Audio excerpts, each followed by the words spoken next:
motherfuckers. We got any active drive-in fans in the house?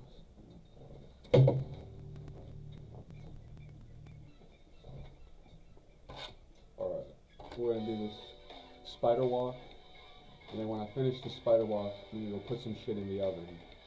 Then, I'm gonna do the triads. And then after that, after I do the triads and the arpeggios and all of that, I'm gonna go get the shit out of the oven. After that, I'm going to do these picking exercises and rhythm exercises, and that's going to be the main bulk of what we're doing here today. So,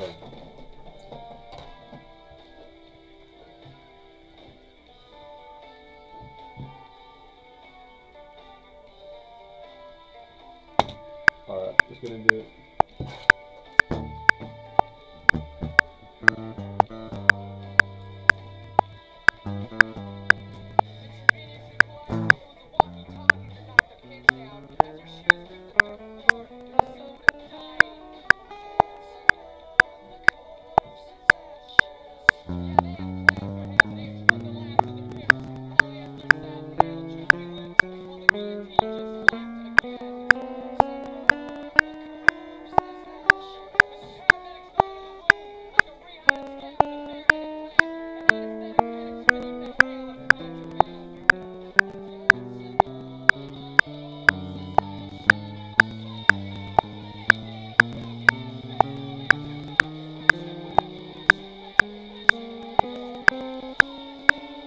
Extra hard, you have to hear the beat as opposed to listening to the music.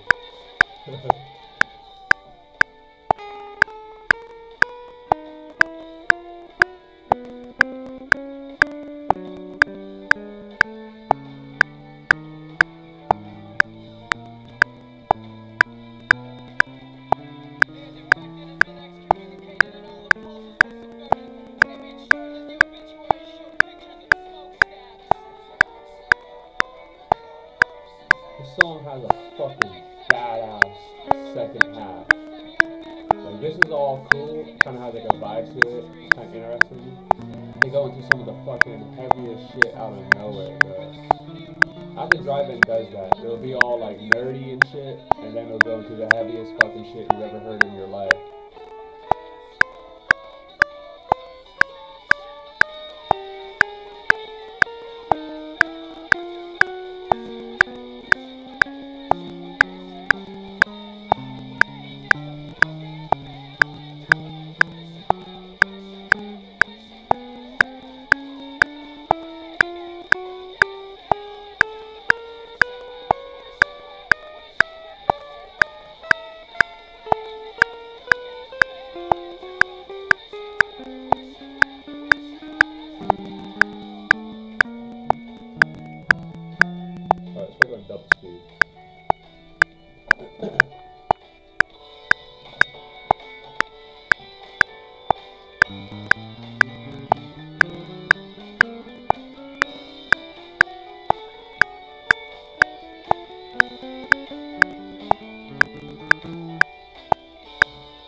Jacob's ladder, am I right?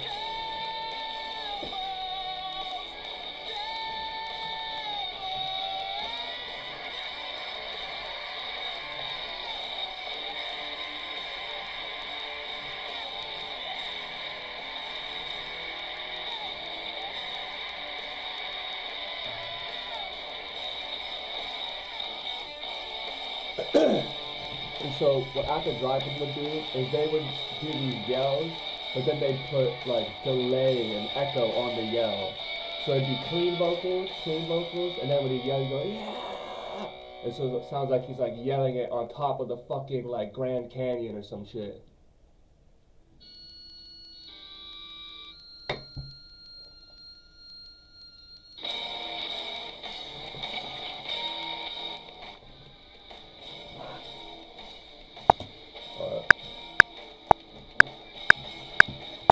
I'm gonna move it to 145.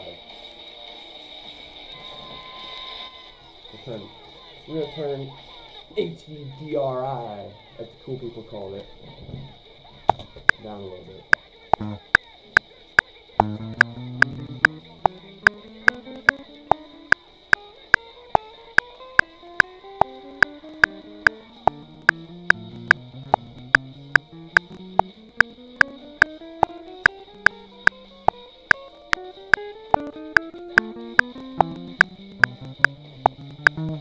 I'll say, music was literally just better in the 2000s, early 2000s, the 90s, the 80s, the 70s, 60s, 50s, 40s, 30s, 20s.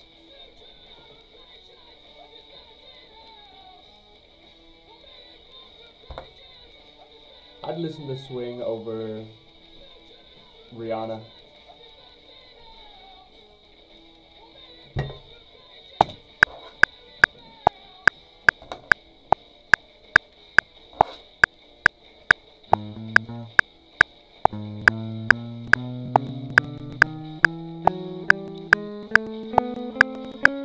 Bitch better have my money.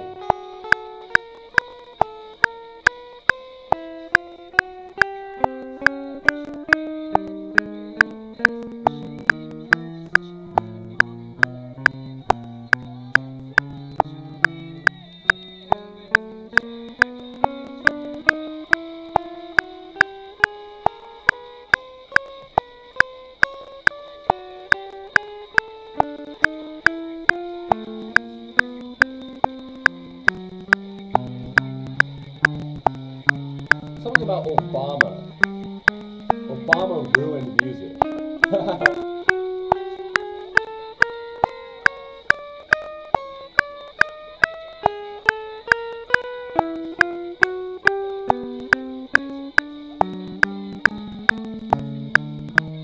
Thanks, Obama, ruining music.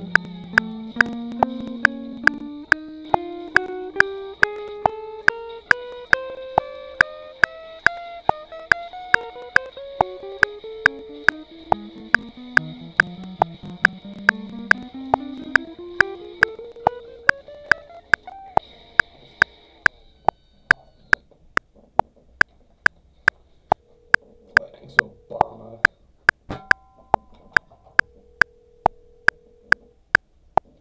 Because let's think about this. 2007, you had My Chemical Romance, The Black Parade. Now say what you want about that band.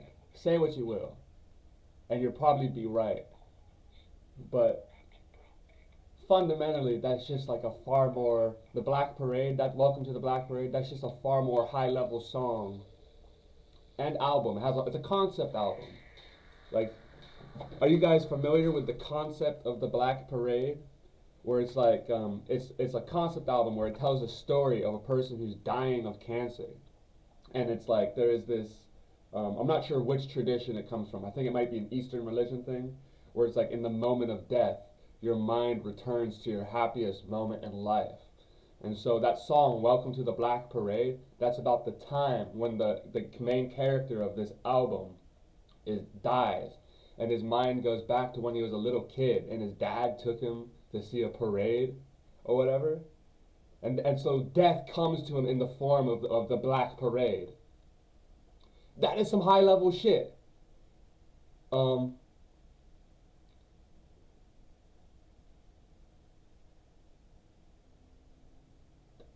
I can't think of much that's really was hitting in that territory since.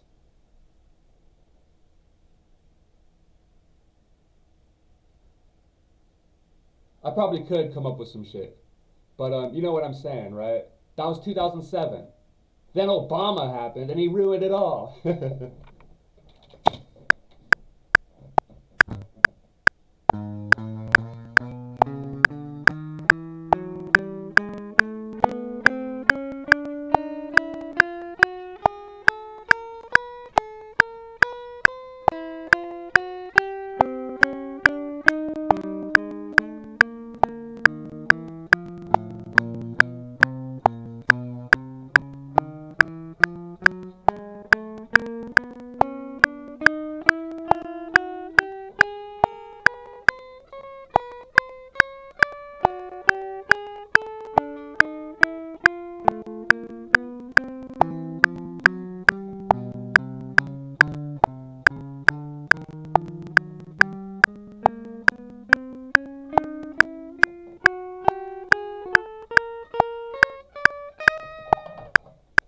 Alright, let's do our variations now. I can't believe Obama would do that. What a jerk.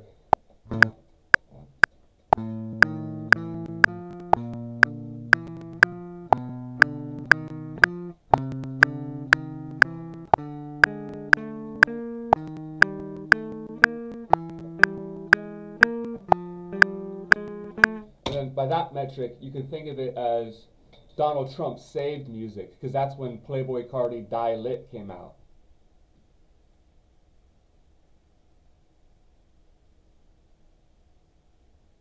Right? Am I right?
Alright.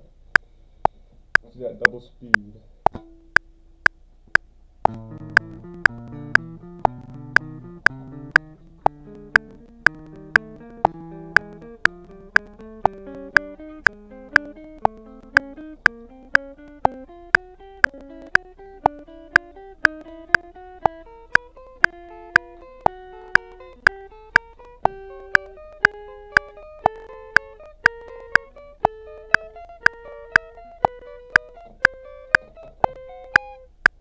So, I had a thought. It might be a good idea to put the picking exercises with the spider walk in the future. However, right now, I think it might make more sense to put the triads and the arpeggios before it and just get that out of the way. But right now, I want to put, for today and maybe the next couple of days, I want to put a lot of time into the picking and the rhythm exercises, because I'm not sure exactly what we know what is the best shit to practice every single day yet. We're still trying to figure that one out.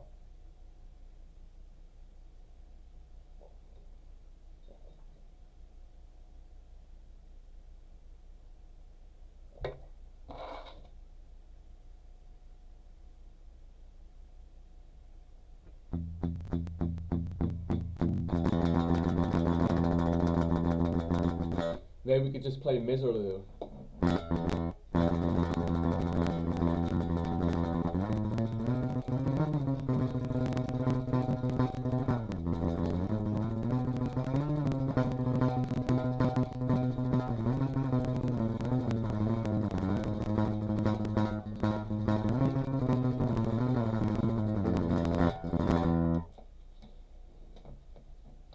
Tarantino, hit me up, man. I'll do the soundtrack for your next film.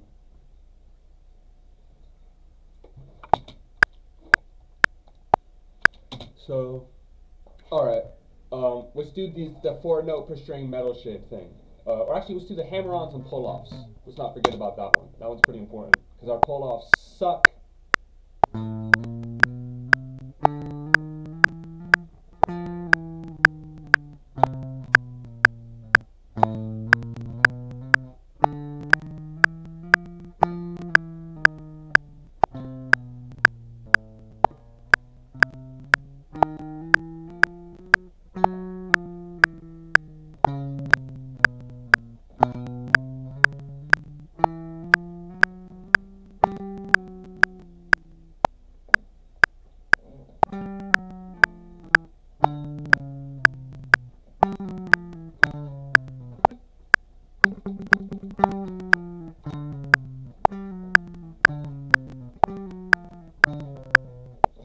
Hear that? It's like it's very tough to maintain a steady rhythm with the pickups.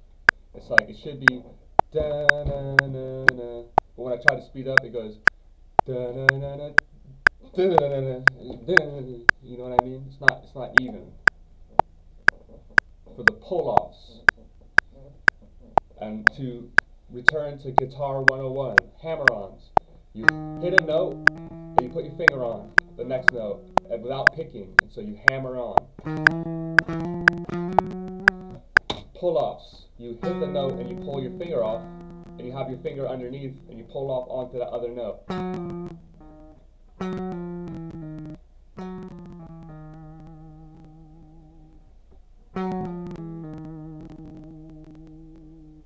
And so, obviously, I can do pull-offs that are required in a million different scenarios.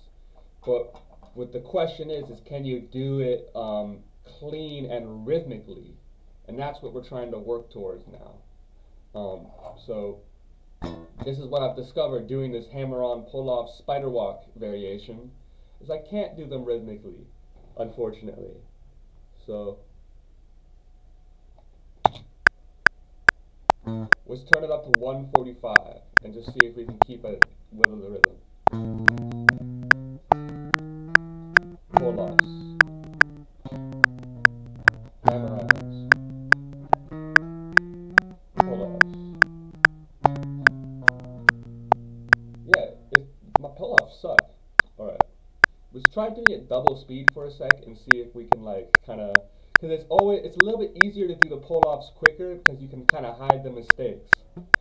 But let's just see what that's like right now, because I usually do them pretty quickly. So let's see where I'm comfortable is like. So let's do double speed. 1.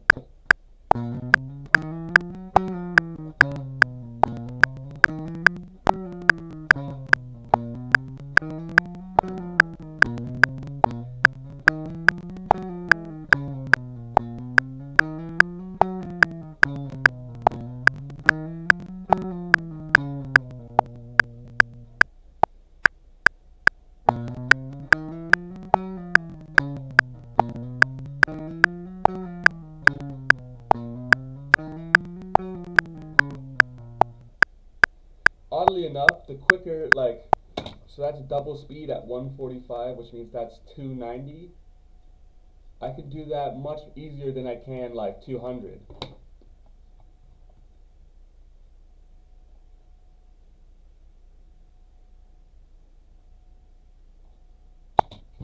And I don't think I was really making mistakes either.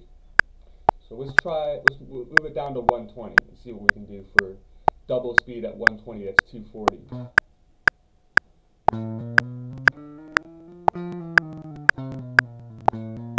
Maybe what we gotta do is try to slowly slow this one down and be precise still. Maybe that's what we gotta do.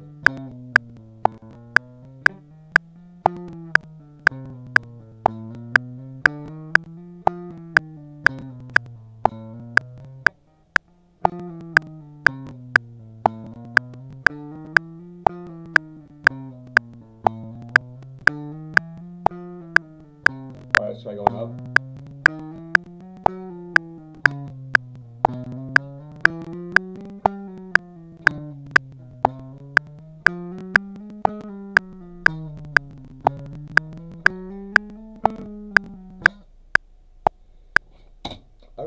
the it's kind of stupid, but I really like the spider walk portion of these practices because it's all just about the precision. You know what I mean?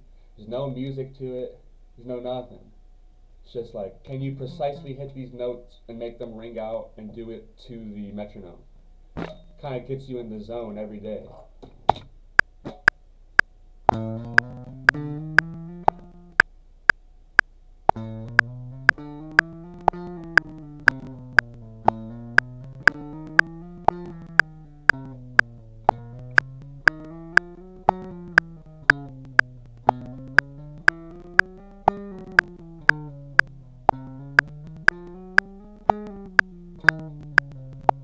And so I've noticed that it's like I'm see what happens is that I'll rush one note and then I'll drag the next note and then I'm off beat, right?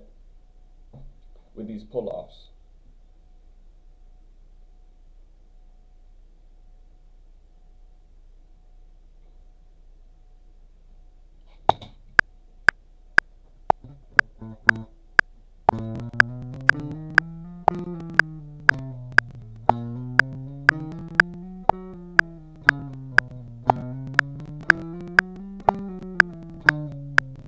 Yeah, right there. That was a rush. That one rushed. It was like.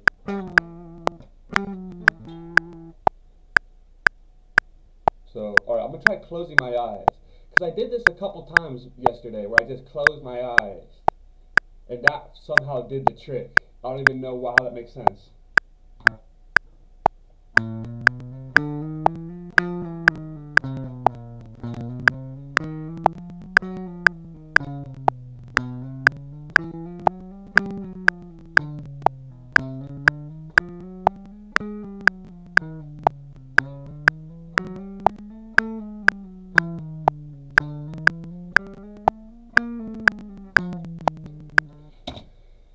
They say that blind people have like their other senses are enhanced, and I can see what they mean. Like when I close my eyes, it forces me to like live in sort of the rhythm and the music more, not be distracted by my computer screen and this camera and this microphone and the guitar in front of me.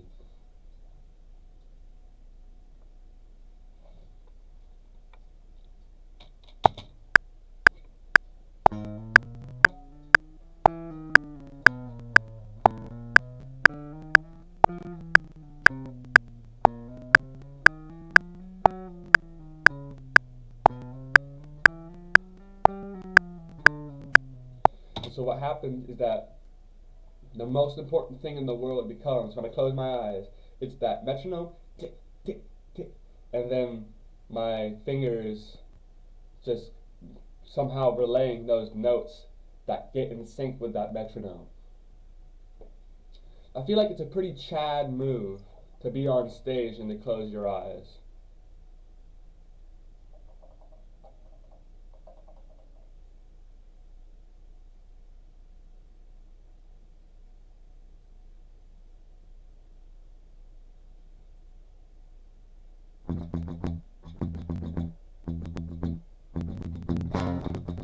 Like, oh, y'all are here? Oh, I didn't notice y'all.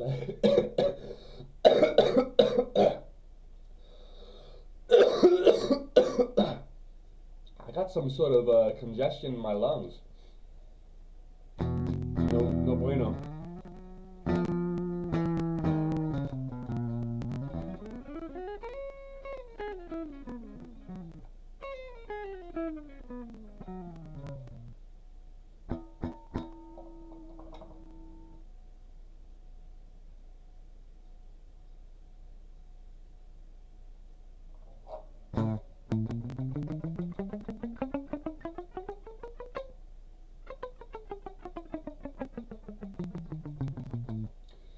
But yeah, it's all about that game of inches. I know they call football a game of inches, but getting better at guitar is a game of inches too. Because it's like, I went back and watched some of my old practices the other day. Within this month, my picking is so much more precise. But like, You just wouldn't notice it.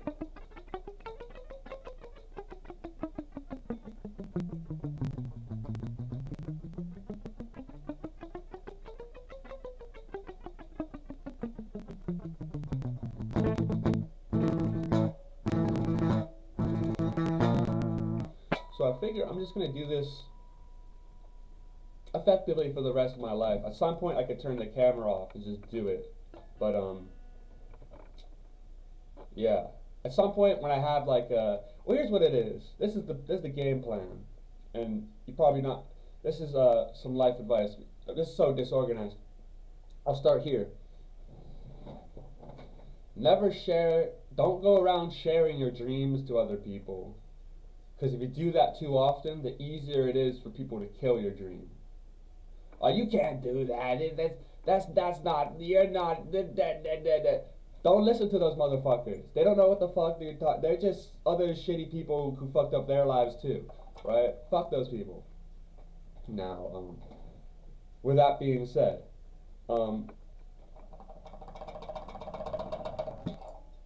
let's say I managed to get some sort of a following. I wouldn't be opposed to doing like a daily guitar practice stream. You know what I mean? That still would be cool. It'd probably be even cooler. Like I'm enjoying it with like nobody.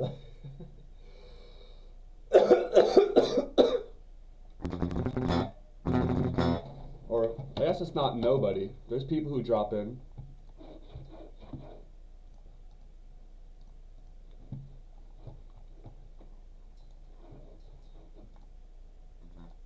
What's up?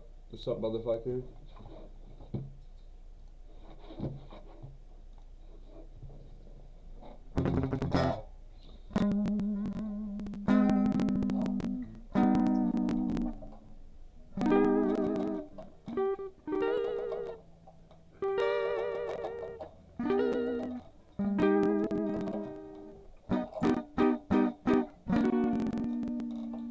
Like I see John Mayer of all people. He always does like these Instagram live things where he explains his musical ideas. And he also does these TikToks. These TikToks. I can't see myself being a TikToker. But you never know. Stranger things have happened in this world. Let's be honest.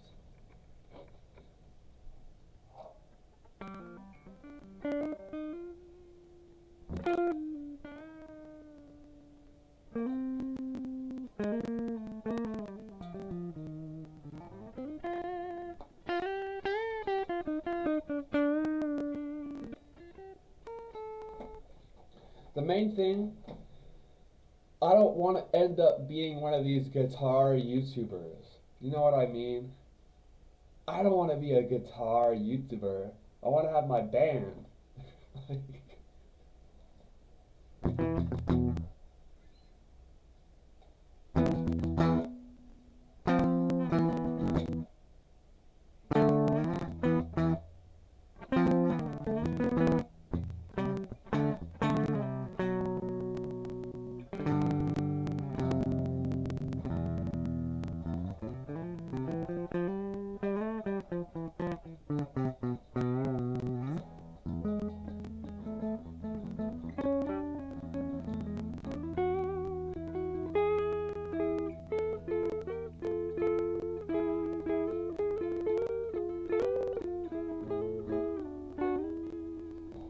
And so, I think what separates the people who become guitar YouTubers and people who become people in bands is two things. Songs. It isn't guitar skill. That's the fundamental thing. It is not guitar skill. It's not like, oh, you weren't a good enough guitarist, so you became a guitar YouTuber instead. Those guitar YouTubers, in some cases, are even better guitarists on some level than the people in bands. The difference is the songs and, like, I don't know, definitely the songs. And then maybe you could say the band.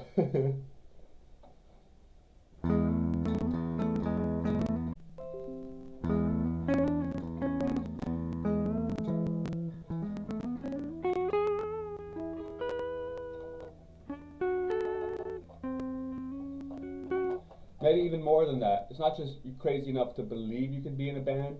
You're crazy enough to try to be in a band, see how shitty it is to be in a band. Like, you're touring, you have to be in a fucking van. You're like, you have to be, oh, we have to be in that city tomorrow. It's like you're out, you're broke, you're eating corn dogs, and then you're just like, this is fine. You're crazy enough to stay in a band.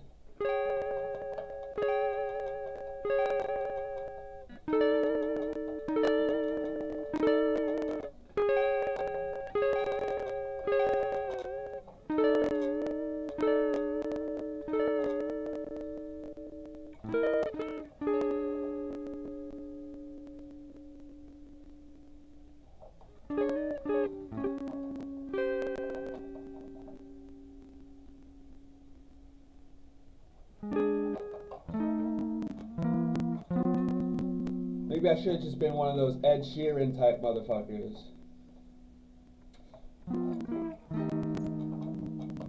A singer-songwriter.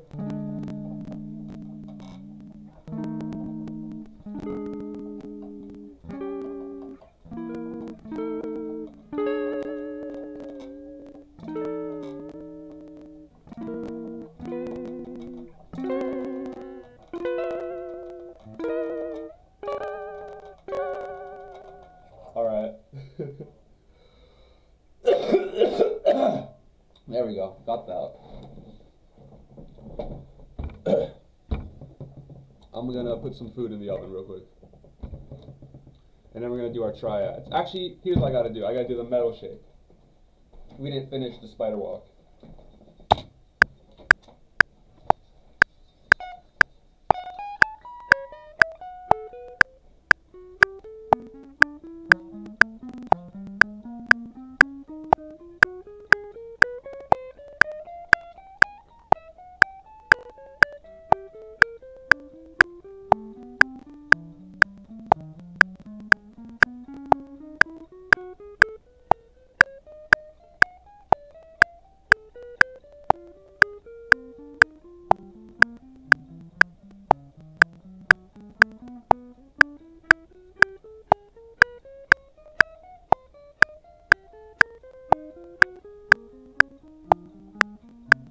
So we got a lot of improvement on this big, stretchy metal shake. We're just breezing through this. But now we're getting to the hard part. 5th fret. 4th fret. 4th fret. 3rd fret. This was impossible, like completely impossible a couple weeks ago. 2nd fret.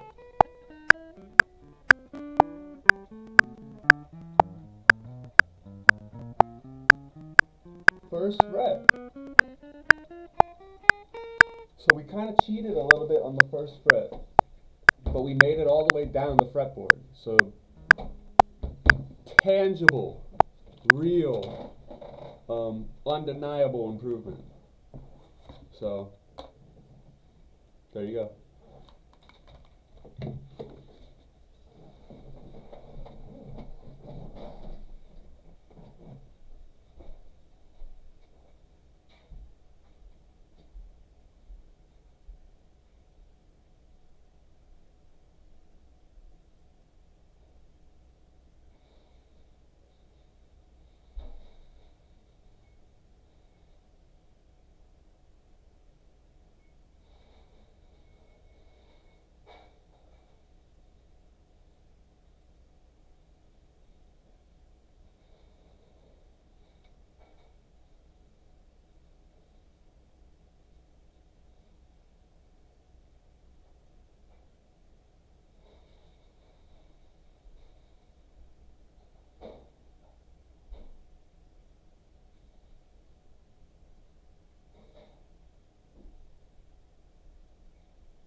Oh, the the tears with the pumped up cheeks and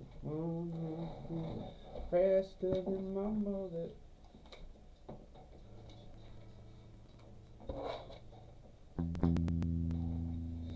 Since you've been gone.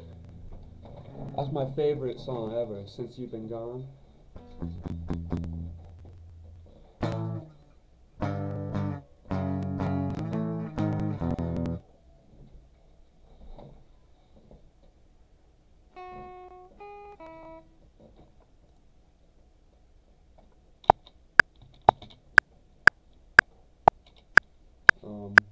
So what do we want to do? Triads. Let's just go through all of the triad inversions with no metronome real quickly and see how quickly we can do it. So let's start with A major.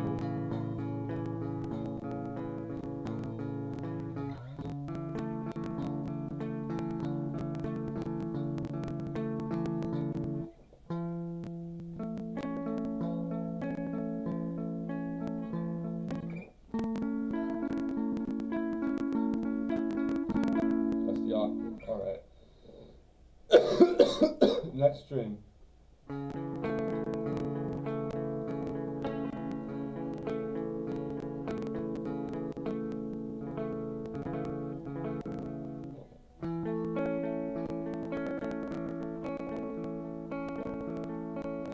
We do this every day.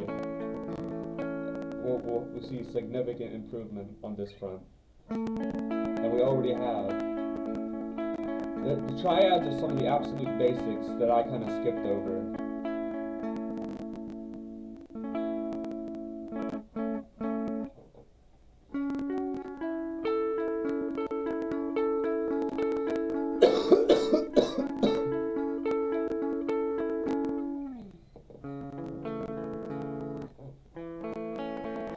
Alright, third string, first inversion, here we go.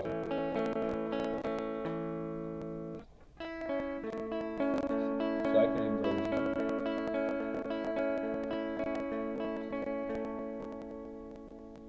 Third inversion.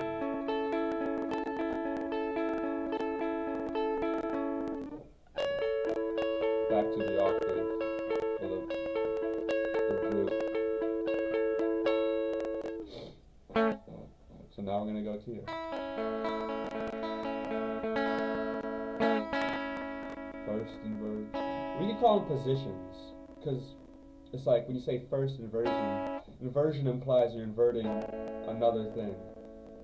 So it's like first, second, third inversion. Then what was the root? I'll just call it first position.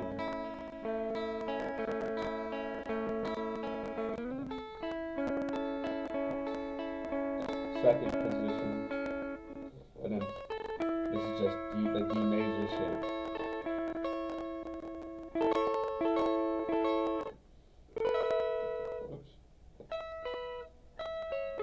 There you go.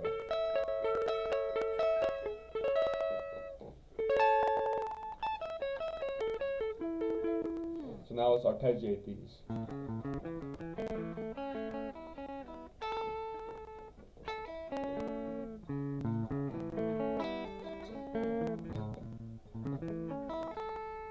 Arpeggiated triads, 3-note triads, right?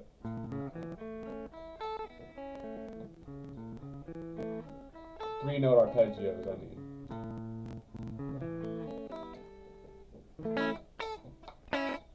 So I used to think of these in terms of, alright, we're just playing the open chords, and then just adding some, like, kind of extensions to it. If you think about it in terms of triads, then you have the whole picture. Because it's just all these inverted triads over and over again, right?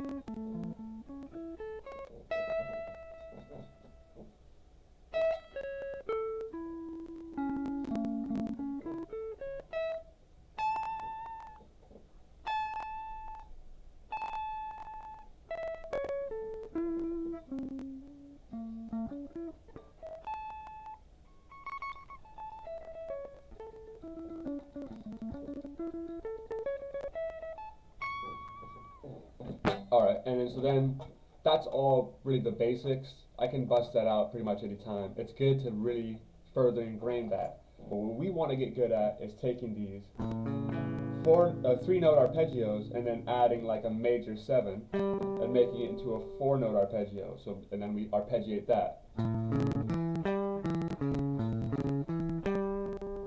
Right?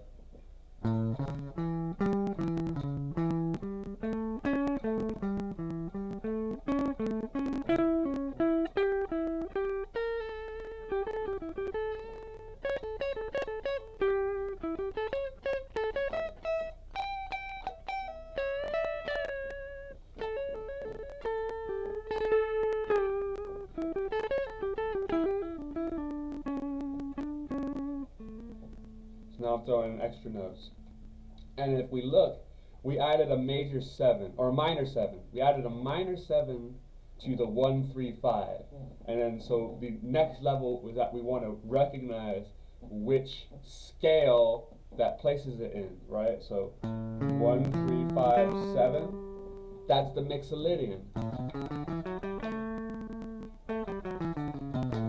But it could also be a different scale too, like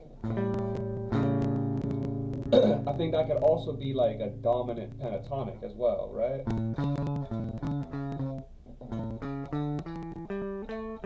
1, 2, 3, 4, 5. And I think that is like, sometimes people call that the Hindu scale, right?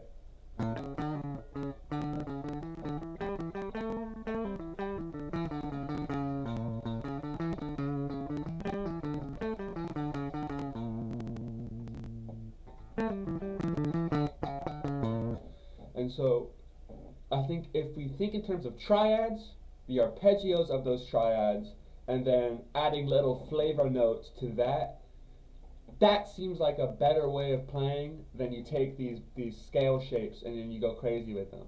Because let's say like I was playing like a loop, so I'm going to do like a A major, right, and then down to G major.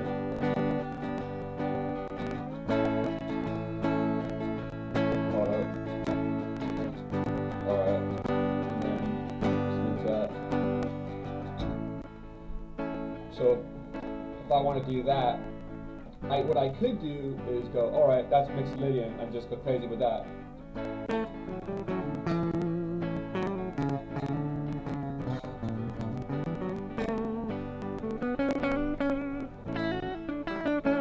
Which isn't necessarily a wrong way of playing.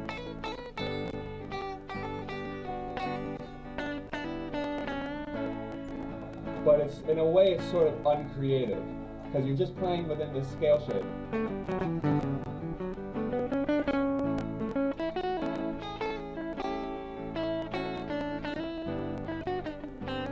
And there's a time for that, but if you rely on that, it's pretty uncreative. And so what I want to do is then I want to see the triads in there.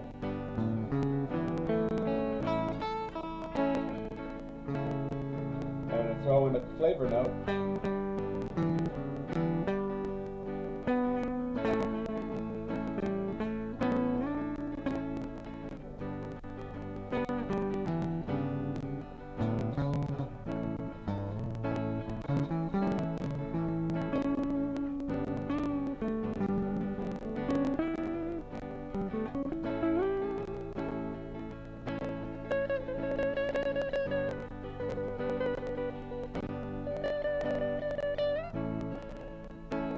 Right?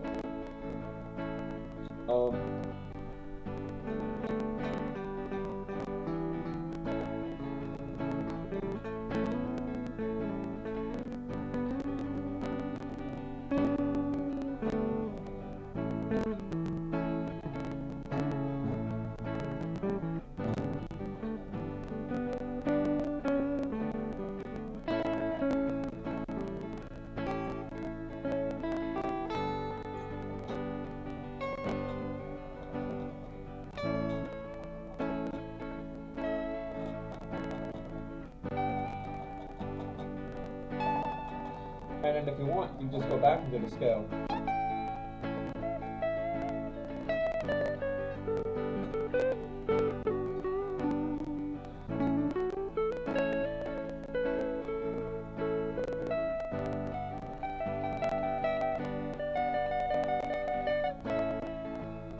go into like a pentatonic if you want.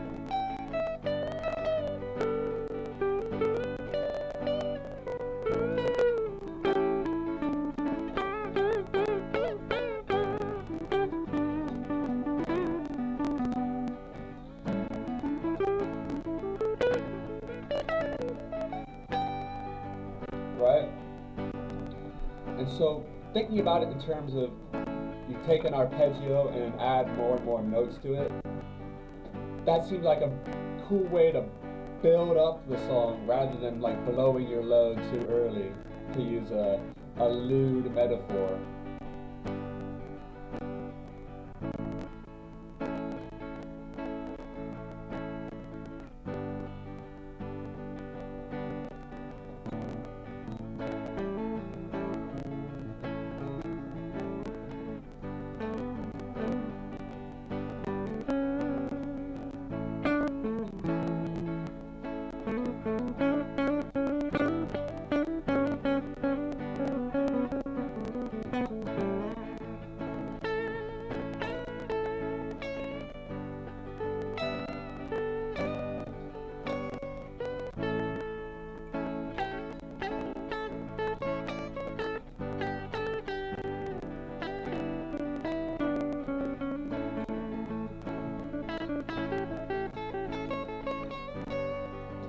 I have this really neat scale that I like a lot.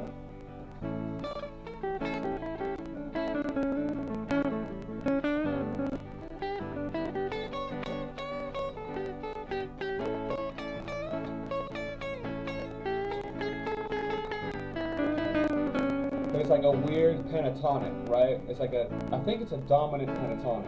So.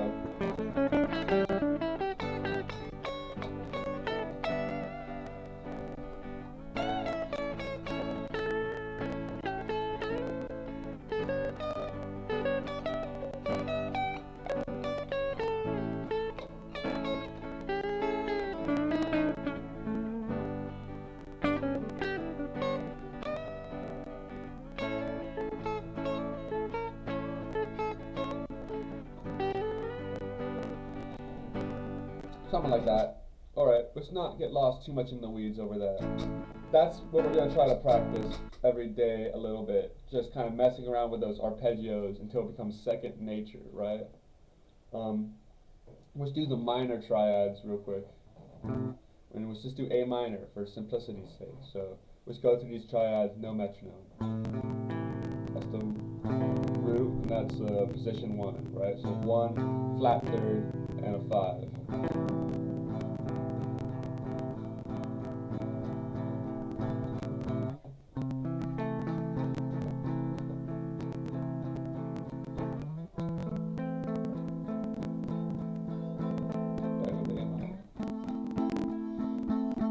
And A minor is sort of like the classic minor, right? That's the classic natural minor if you play it in A, because that's all of the white keys on the piano, right?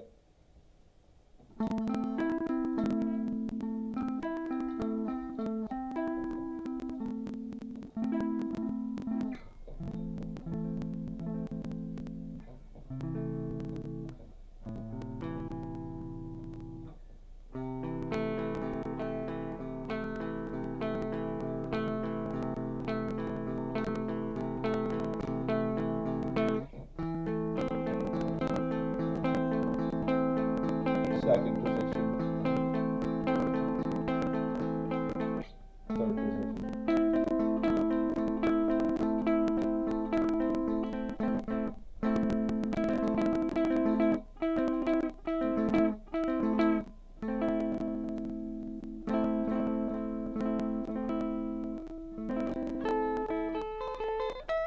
Oh, I get ahead of myself.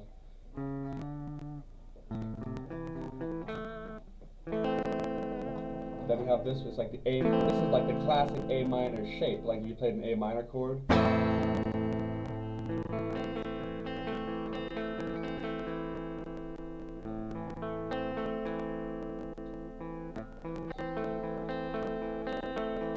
then the first inversion would be like that bottom of the E minor thing, I think, right?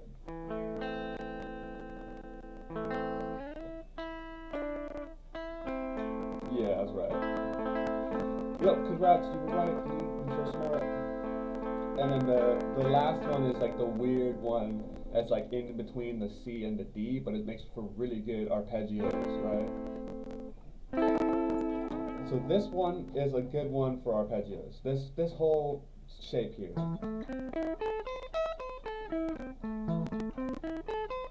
You can arpeggiate all of them, but that's kind of like a classic arpeggio shape. People sweep pick on that all the time.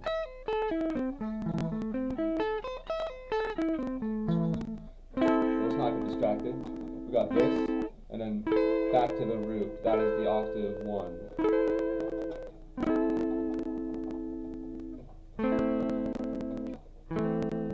And then so on the last string, we got this. These are the last set of triads. Position 1. It's like the bottom of the A minor. Go there. And then this one is stupid easy because it's just all those notes in front of each other. And what's interesting, I might have mentioned this before, right? If we accent this with A, it becomes A minor, right? But if we accent it with, I believe that's an F, it becomes F minor 7. Or that's F major 7, actually. So you hear this?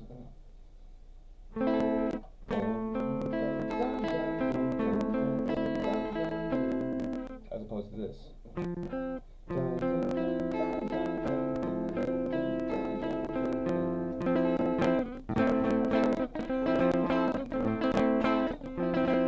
Even though that's all the same, just change the root.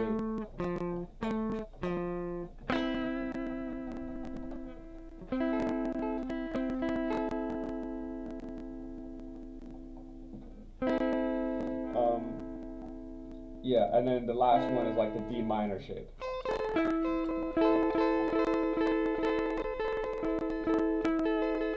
And back to the position 1. Oops. Where it's like the backwards diagonal. The minor diagonal. See, the diminished diagonal is the other way. This is minor. Alright. And so then, for our thing, what we want to do is take this triad, arpeggiate them. Let's go through the arpeggios, then we'll add a note. So, here we go. That's the first one. Is this one. It's the second one. And then this is the one that makes really good arpeggios. Fuck it. Fuck it. I didn't even get that one wrong. That was just a picking problem. Alright. So then what we want to do is take those and then we'll do the same thing. We'll loop like, or here, we'll figure out what we want to play. So 1, 3, 5. 1, flat 3, 5. What I'm going to do is I'm going to throw in a flat second, so it's me. Hold up.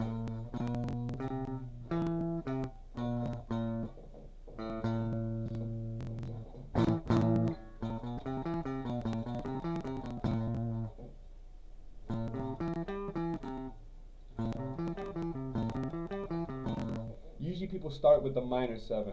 I'm going to throw in a flat 1, flat second, flat 3, flat 5. I don't think that's a great arpeggio. We'll start with the flat, here's what we'll do. We'll start with the flat 7, and then we'll turn it into a pentatonic with the flat second. So,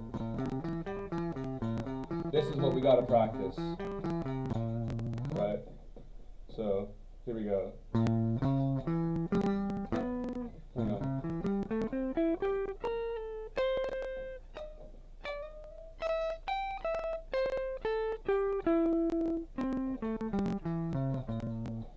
Let me loop something real quick.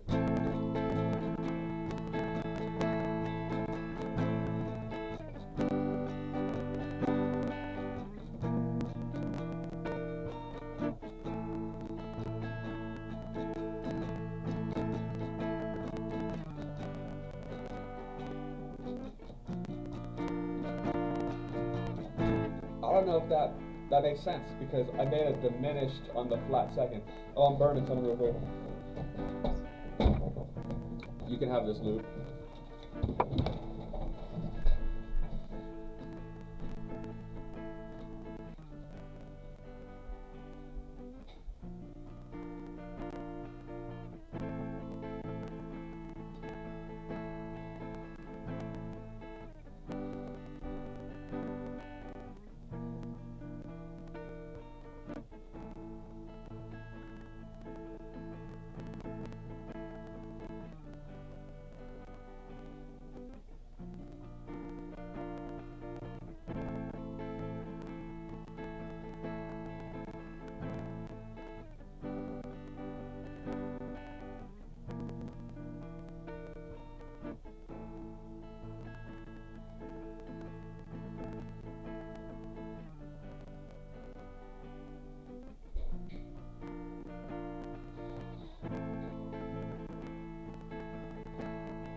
So, got our fish sticks here.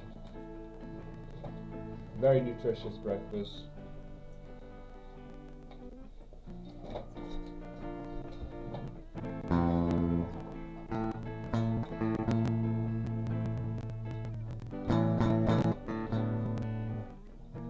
Let's just practice this idea real quickly.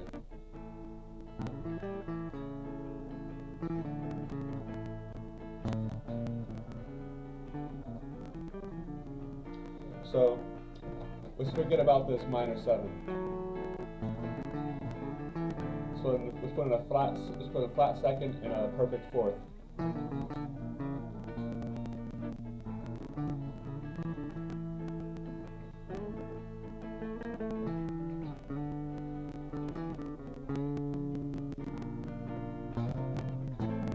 You might think, wait, but then it's a pentatonic.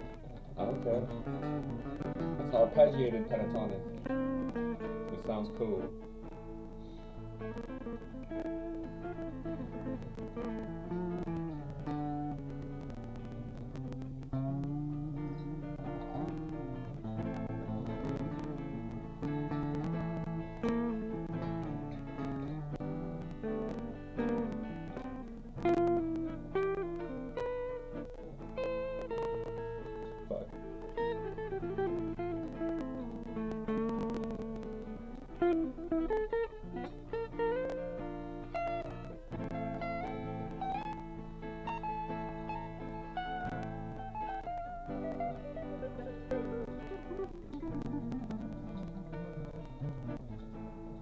And what I did is I returned to the scale for that last little run there when I ran out of ammo. I ran out of ammo, so I returned to the scale. That's a funny way of thinking about it.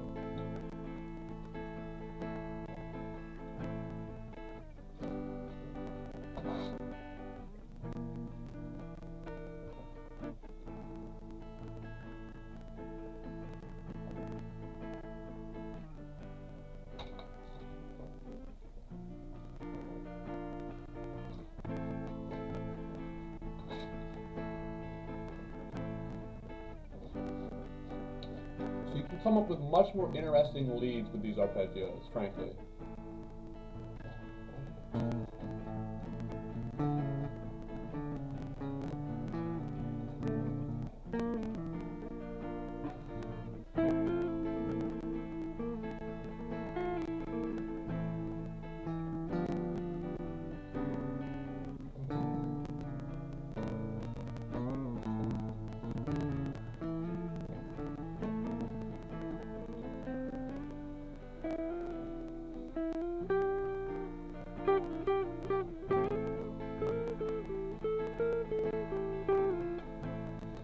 I think really the golden zone is this. right now we're trying to practice these arpeggios a lot. And so, in a way, it functions as another limitation, unfortunately, while we're trying to learn them. But when you're in the position where you have the arpeggios down, you got the pentatonic down, you got the scales down, and all of that, then you get to stop thinking about all of it. And just play the notes that sound good.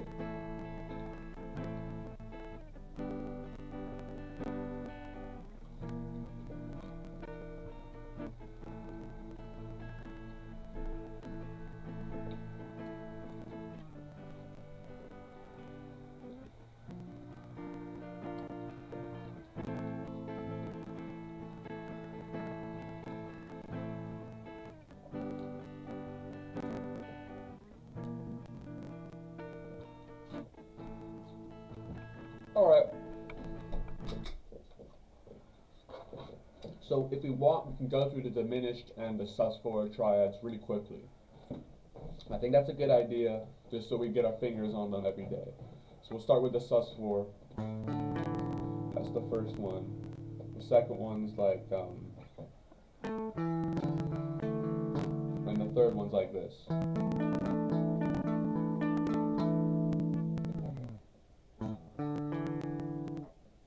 Alright, second string. There's that. We go to this. Right? And then we go to this one.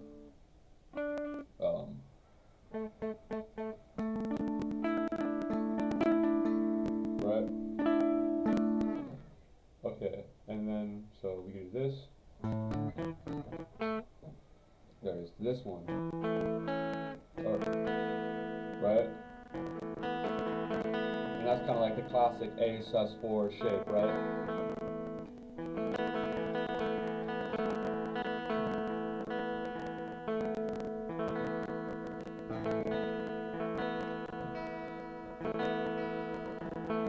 Alright, and then the second one is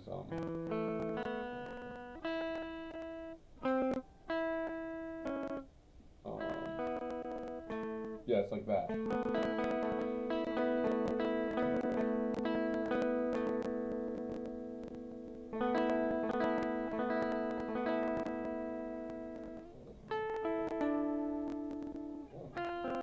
Hang on.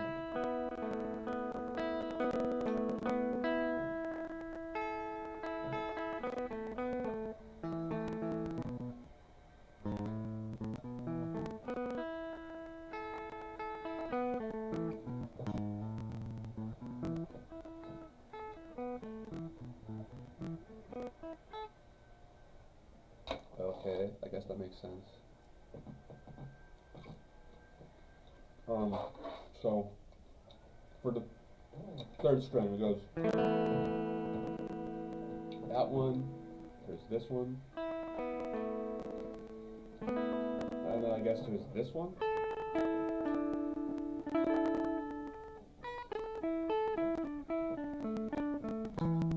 But that's crazy because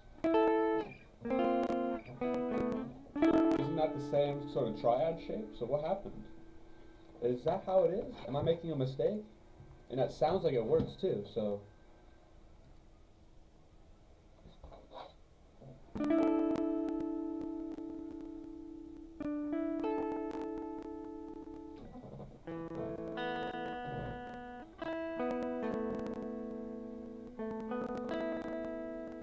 I guess it's like this. I guess that's how it's supposed to be. But you could also play this as well. That also is functionable. So you could play both of these triads like that too, and that works. But then the real triad shape is like that.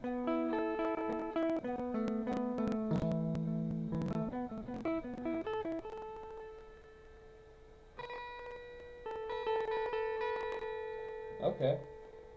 So back to these inversions. It goes this, to that, to that. And then for the bottom string, it's this, up to this,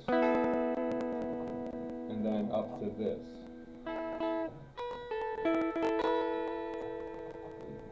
Back to this, basically. Right? So those are the SCISSOR triads. I like those a lot. I'd said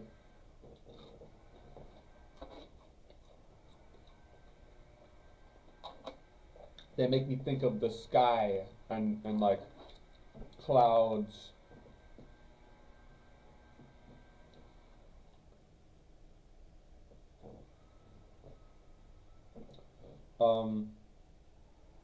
Now let's go to the diminished triads, and let's see if we can do these by memory, because that's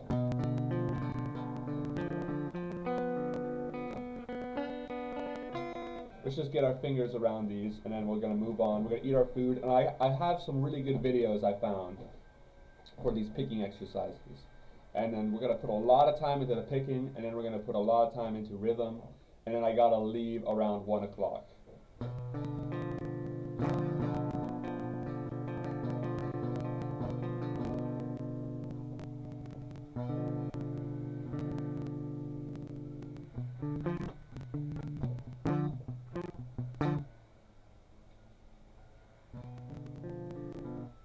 Alright, so yeah, diminished triads. 1, flat 5, flat 5th, or 1, flat 3, flat 5th. Right? And then the first inversion is, hold up.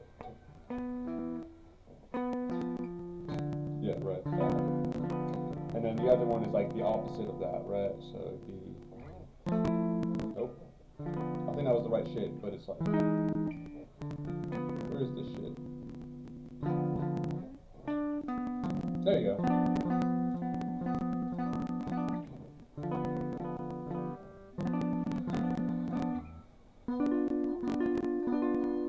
So to review, I think the diminished triads, since they're used less, it's important to like really get them down so that when you have to bust them out, it's like impressive that you got them on the first go.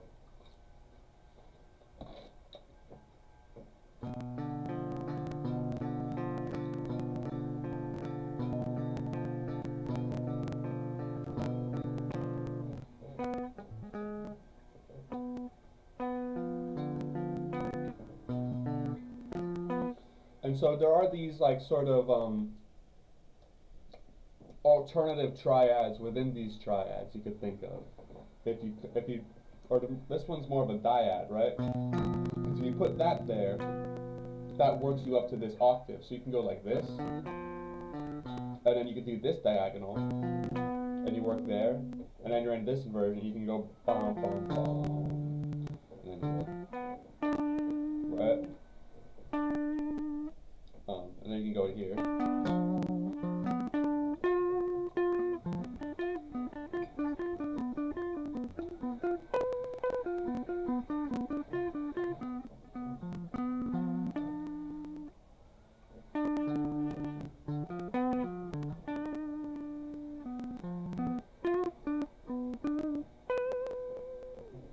So let's not get into the weeds over this. Root 1 is that. Root 2. Root 3. Or it's not root 3, it's position 3, whatever you want to call it. Alright, then the second string, it's the same things as that, right? This one, fuck. This one. And then this one.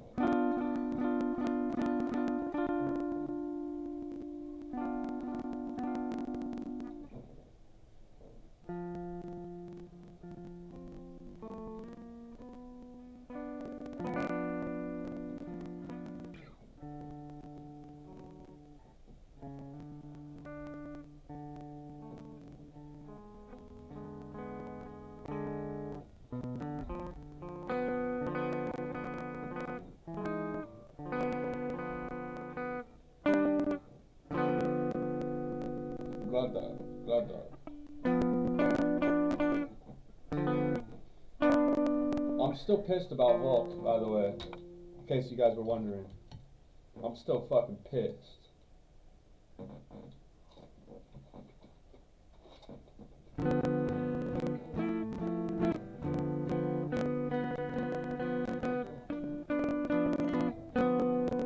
Alright, and here we go.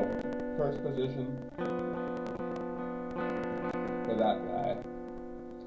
This is the hardest series of inversions. This, on the third string for the diminished, in my opinion, is the hardest series of inversions, right? Then it's, is it this one? No, it's not. It's that one, right? Cool, and then we do this guy, right? Or no, it's this one. It's like this.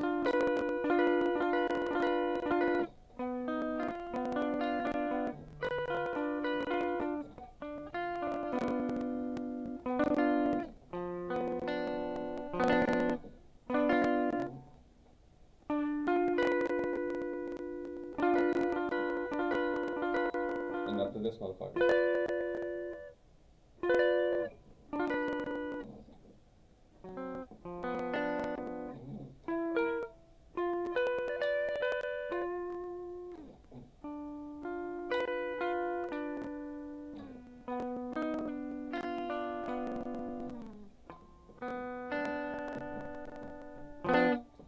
Alright, so then the last string is like this then.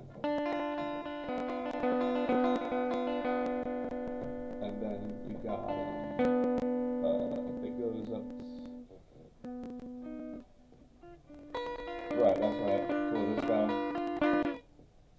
I don't know why, this makes no sense at all. This is like a totally illogical thing.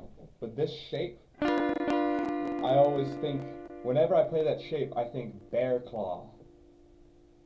Explain that to me. I don't know. That shape makes me think bear claw, the bear claw. But there is no reason for it to be called that.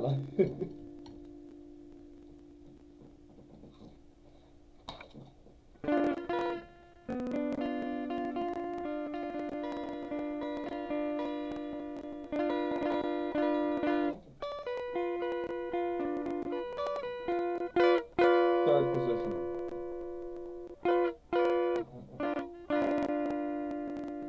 Second position, and then the third one is first position, third position, bugger it all, first position, second position, third position, there we go, perfect.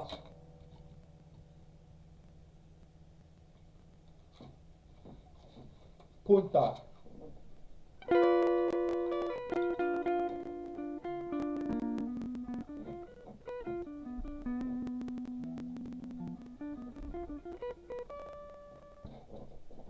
I like this one. Bliat.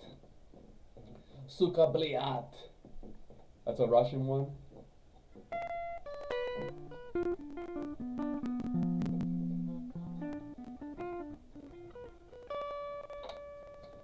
There's another good one. Debil. Debil.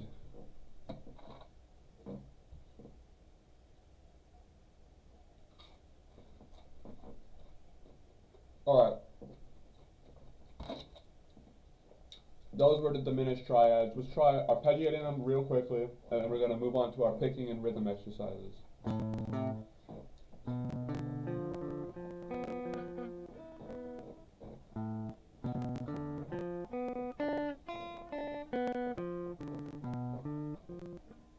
Fucker.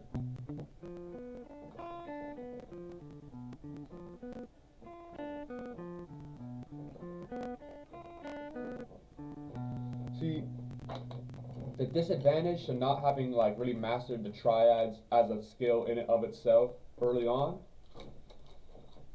is that if I had that all like perfectly, like if triads were like the root of all of my playing, then it's like you get to fall back on them like it's nothing, right? But it's like really the root of my playing is just fucking around. But then at some point the root of my playing became the scales.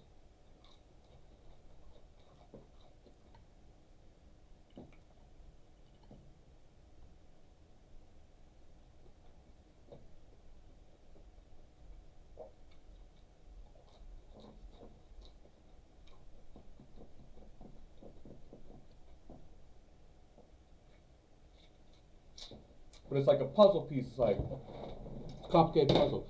How do I reverse engineer good guitar playing from just a bunch of bad ideas, like without losing the soul, Because soul is what's most important in music. Do you guys believe in the immortality of the soul?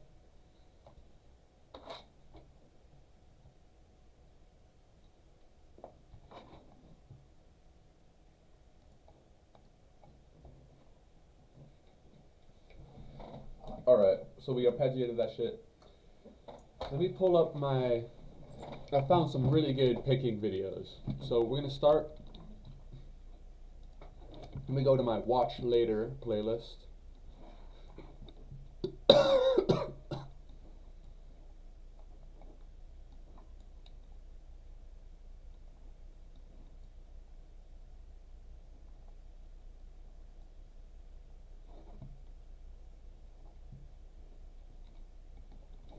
Two arpeggio techniques you must master.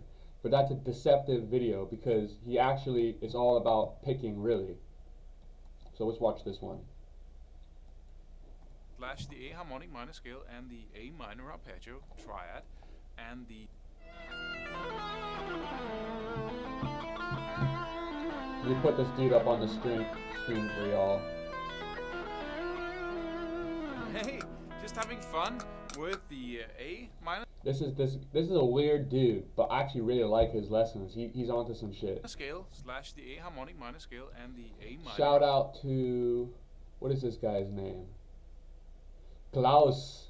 Shout out to Klaus at guitarmastery.com. Arpeggio triad and the F diminished arpeggio over the two chords in the background.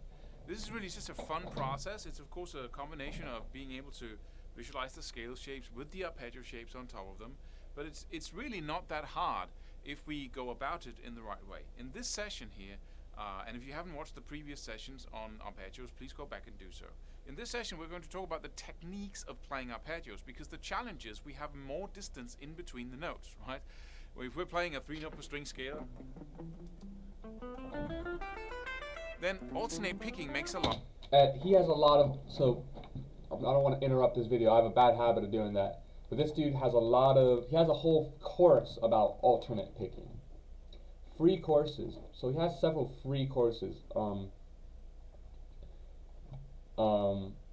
Alternate picking course. And so I thought might be a good idea to just take his free course. It's free. But then you might have to get a bunch of emails telling us to buy his shit. A lot of sense, because we go up and down all the way and we go from string to string like that. But when we go from string to string with alternate picking string shifts, it really is best or the least challenging if we have some notes in between. Because let's say you're playing one note on each string and you have to continue like down on the E, up on the A, down on the D, up on the G string, right? Down on the B string, up on the E string. That is a far distance to travel each time you do the string shift. So that is really precision and speed at the same time, and that's going to be a bigger challenge for the brain than using some other techniques.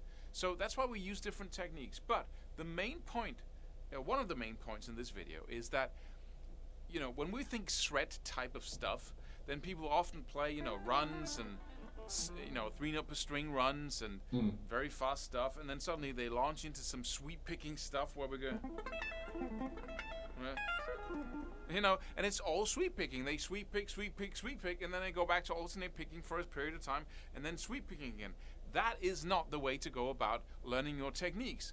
It's not like, you know, because if you have like 3 arpeggio notes, then some scale notes, then 2 arpeggio notes, then some scale, you know, back and forth like that. That's how you create music. You use the arpeggios mixed within all kinds of other stuff, right? Excellent point. Excellent point.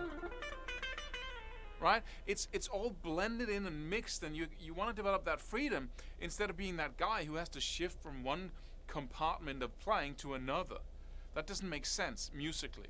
So you want to, when we talk about these techniques here, you want to focus on the fact that you need to learn the techniques, but then you need to take the next step.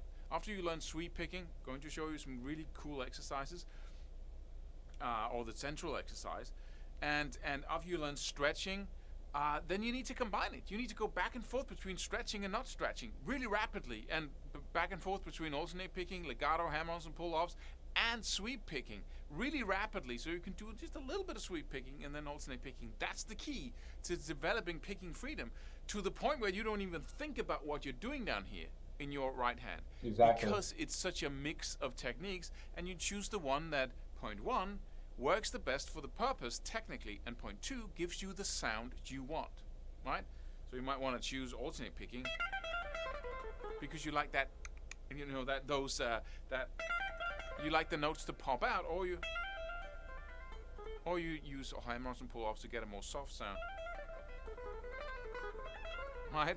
So let's look into close up the different techniques of arpeggios, and then let's combine them. Come up with some really cool exercises that will encapsulate the challenges of these techniques, and then we'll talk about how to learn them. So let's look up close here. So what do we do about the notes being so far apart? If we look at our basic A minor shape here, if we start in the 12th fret on the A string, and we play the A minor up using 2 notes on the first string, and then 1, 1, 1, 1, and then 2 on the last string, using 2 notes on the first string, and then 1, 1, 1, 1, and then 2.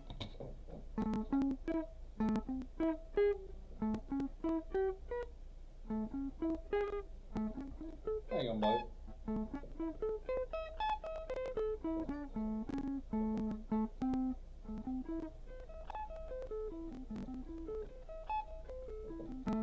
That's a good way to play that. That's actually a way simpler way. On the How does he come up with that though? 2, 1, 1, 1, 2. That's not a proper system. That's just a coincidence.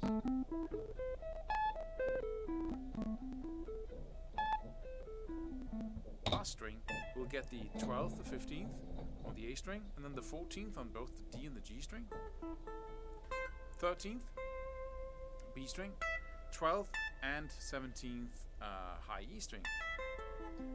That's our pattern, right? And we got a lot of things going on. We got, like, you know, a minor third in between the first 2 notes, then 1 note on each string, which works really well for sweep picking. And then on the last, we got, like, you know, from the 12th to the 17th, so we got a stretch there, and that's even worse if we play down here in the 7th fret. Right, so we got different things we need to challenge, that challenges us here. First of all, you need to practice sweep picking. Second of all, exactly. So that's perfect for sweep picking.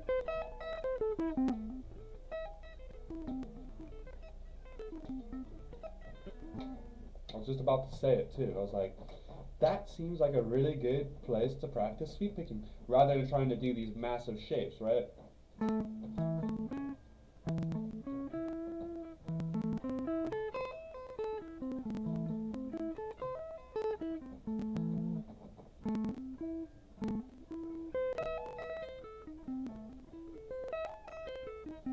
Because it mostly comes out of that simple A minor shape, and then for like 3 of these strings it's only 1 note, and then for the last 2, only the last 2 strings are the hammer-ons and pull-offs, right? So you can go, and then you get to sweep through it easily.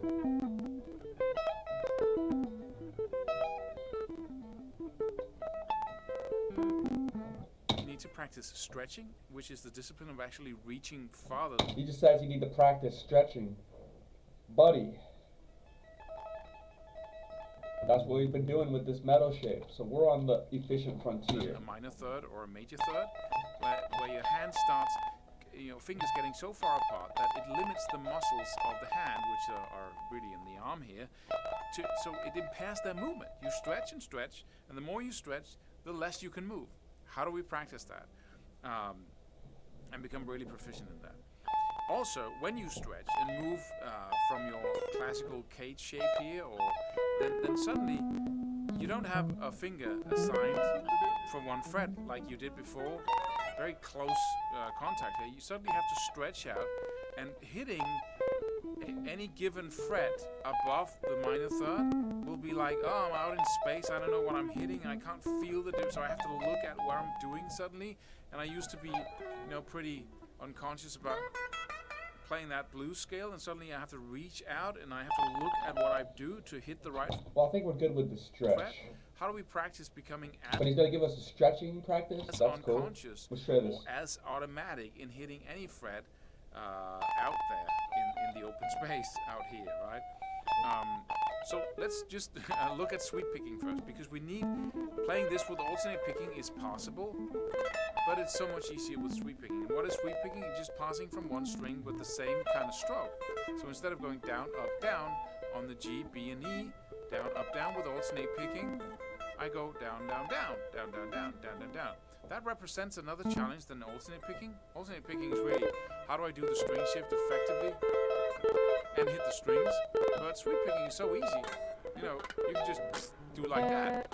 And so the challenge of sweep picking is not doing it, it's controlling it. You need to control. Exactly. So the challenge with sweep picking is not doing it, it's controlling it. This is what I've been trying to say. It's like, I can sweep, but it's like, how the fuck am I gonna put that shit all tight and like put that inside of a line, right? It's like control the timing of what you're doing. And there's a little exercise I'm going to give you in this video that you can start using today. It looks like this, and it's only sweep picking, no hammer-ons or pull-offs, only that sweep picking motion. And it's simply, in this case, an A minor 7th arpeggio. You can use any kind of combination of notes, but this works really well. We got the 12th and the 14th on the G string. We got the 13th on the B, the 12th on the high E, and the 15th on the high E. So 2 notes here, 1 note there, and 2 notes on the high E string. Then what you do is you simply sweep your way from the 14th on the G to the 13th on the B to the 12th on the high E. With 3 simply sweep your way from the 14th on the G to the 13th on the B to the 12th on the high E. With 3 downstrokes. Right? Then you go in the other direction, doing the 15th fret on the high E string, the 13th fret, same note on the B string, and then the 12th fret on the G string, and then you return back again. So it looks like this.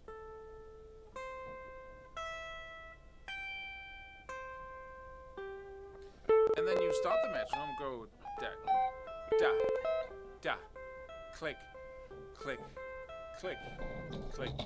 Alright, so let's just practice that then. Let's get the metronome going, and we gotta do it. Click, click, click. Start at 60. We do it. Fucking Homer Simpson speed.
here we go. Let's look at this.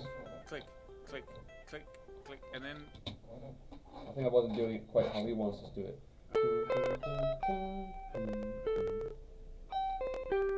Oh, I see. So we do a different arpeggio down.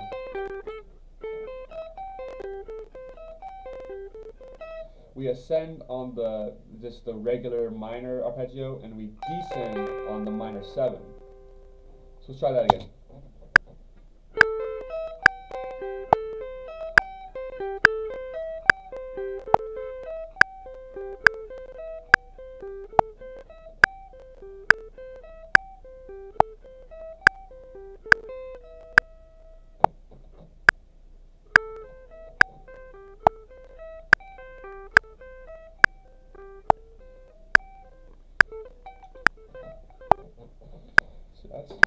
Man, sweep picking, man.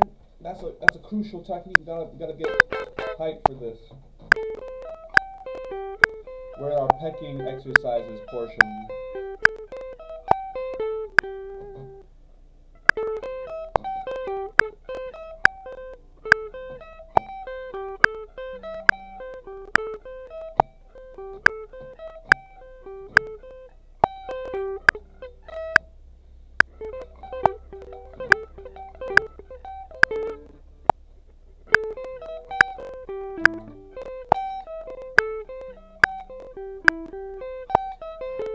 That's not right. I'm gonna lower it to 60. We're just gonna do it like.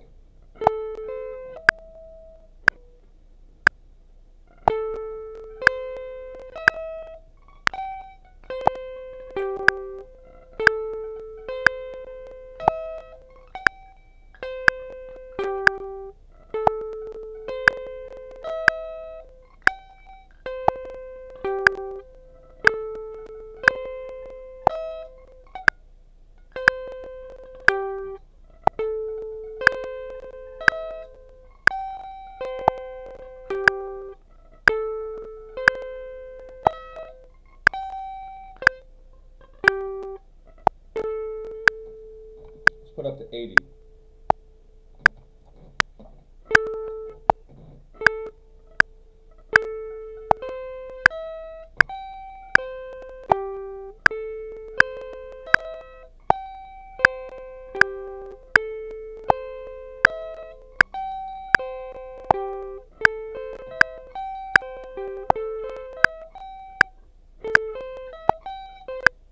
Let's get it perfect with the clicks.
Once you get so fast that one click per 3 notes is too much, then you go click, click, click, click. All right, keep your hand in the same position always.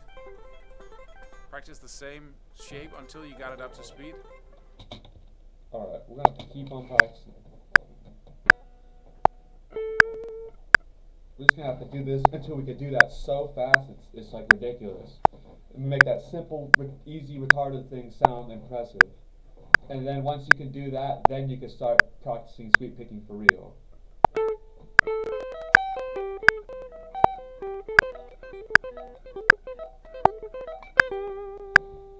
I'm gonna lower it to 70.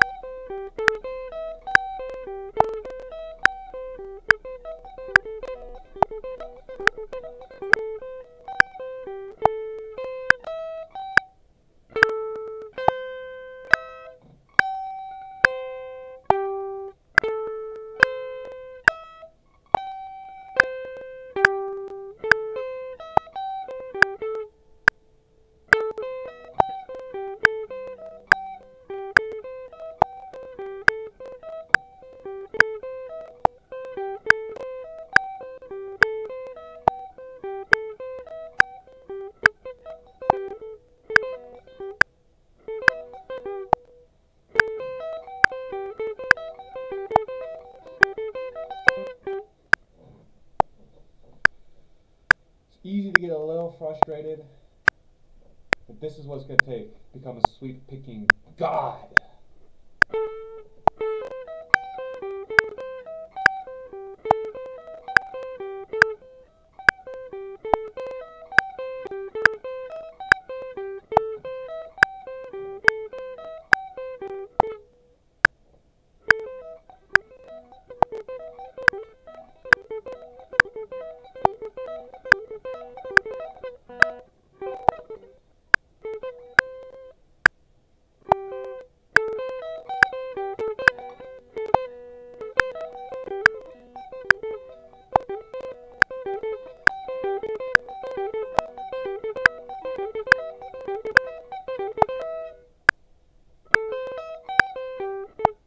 I'll lower it to 60, and then we're going to try to go fast, well, just 10 beats per minute. Okay.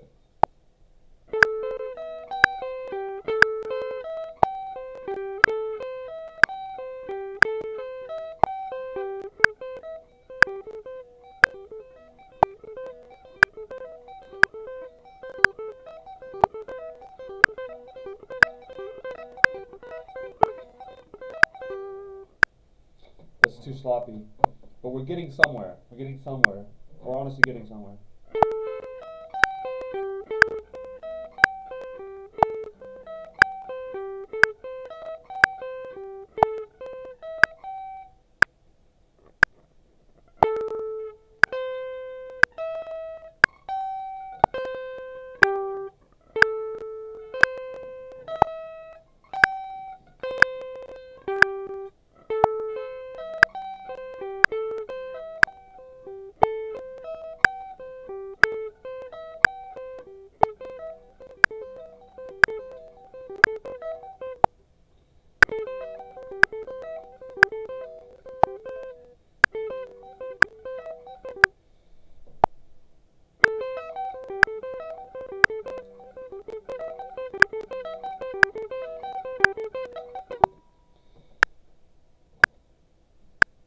Delayed gratification. Delayed gratification.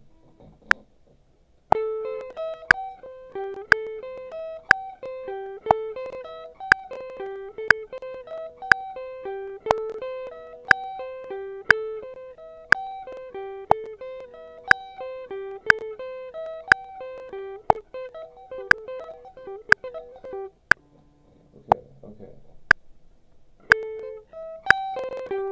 I'm going to lower it to 50. And I'm going to try to play it so slow that since the beat is so slow, I can get the higher, like the eighth notes equivalent, right? So this is like single notes.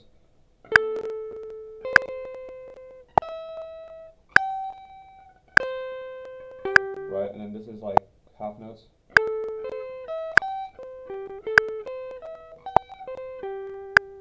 And then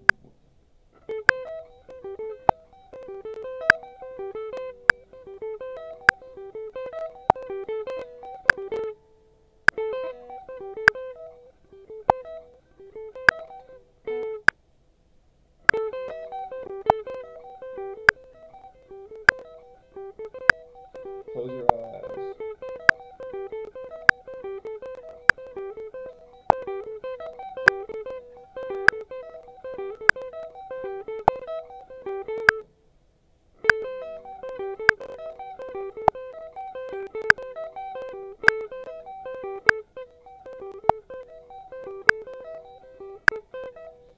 it too fast.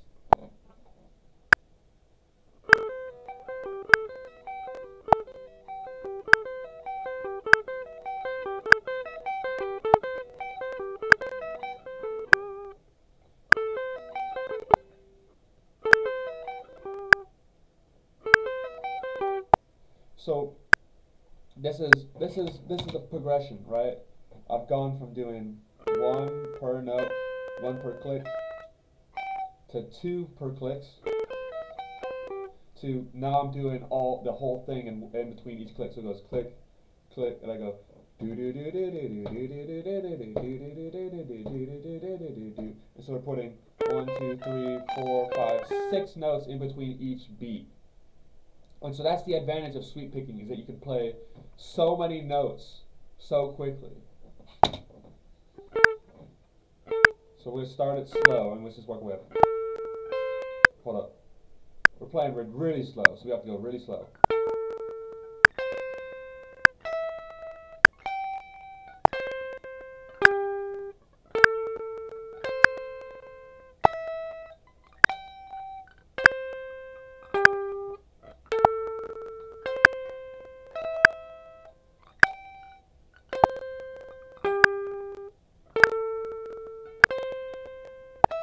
Alright. Let's go to half notes. Oops.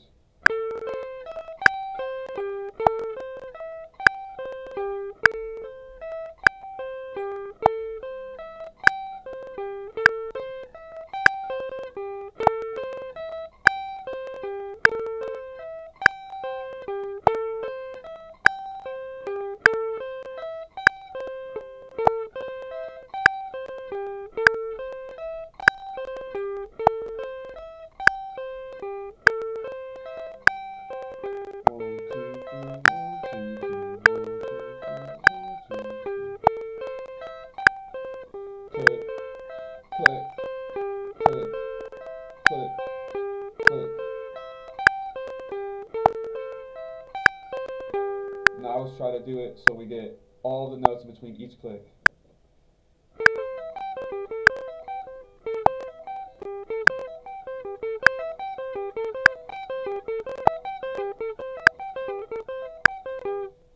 Alright, now that was the right speed, but I was off of the beat, so let's try that again.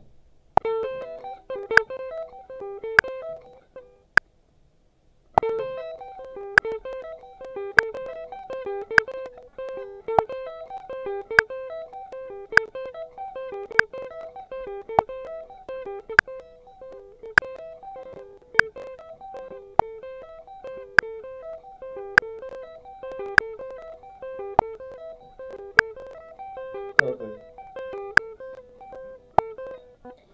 So yeah, that is an incredible exercise. Big shout out to Klaus from guitarmastery.com.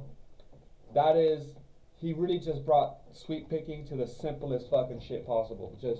You have to play it like retard slow and start with 1 note per click, then do 3 notes per click, and then do the whole phrase, all 6 notes, and then increase the speed slowly.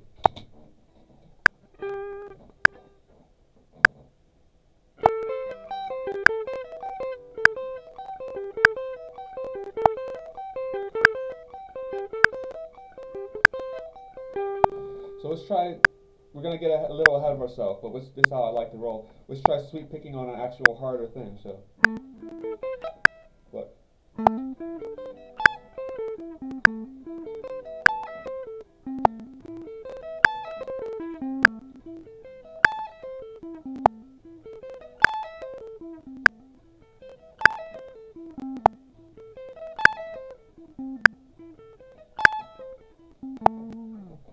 Fuck yeah.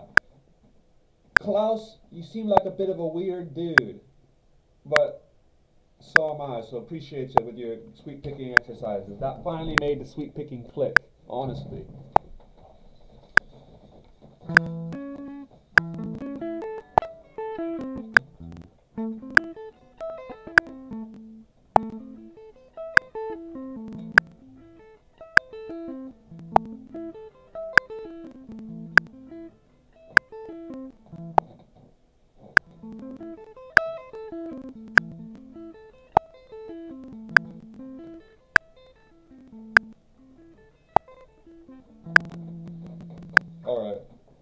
So let's just go back to, we're getting ahead of ourselves as we tend to do, but let's return to the simple thing and try to just slowly increase the speed for that until it starts to sound unreal.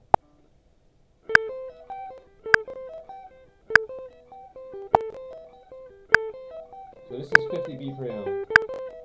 Let's practice this for like 30 seconds.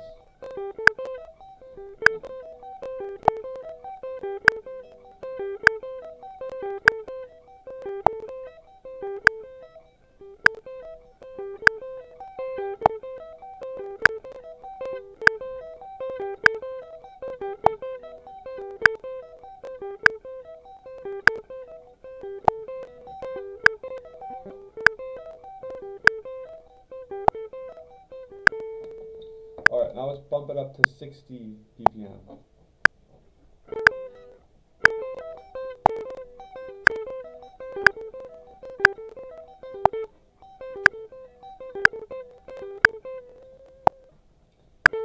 Let's do it, let's bring it down a little bit.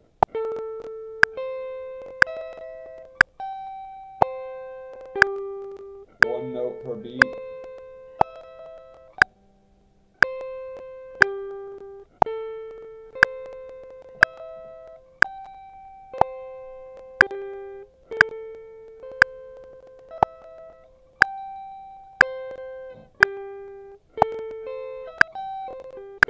Three notes per beat.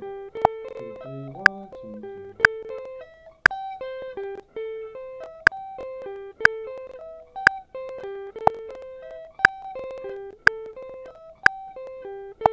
Do that for 30 seconds, or 15 even.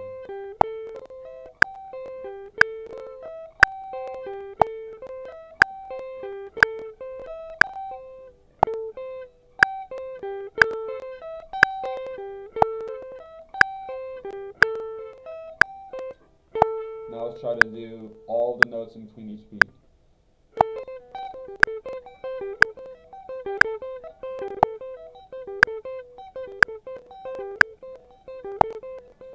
Jesus.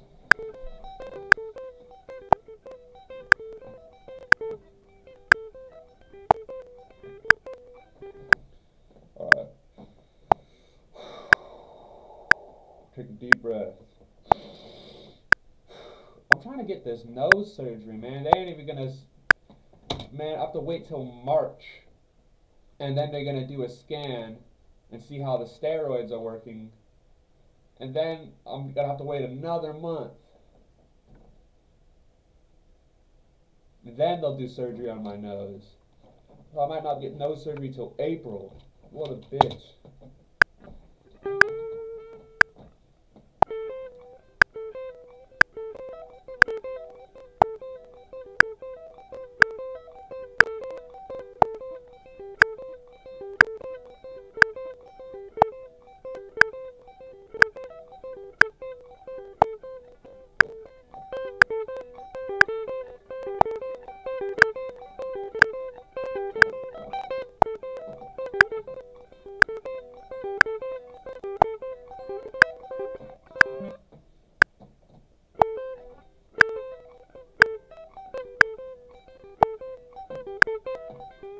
I would hate for 60 to be my max for the moment. Like, I feel like I should be able to do better.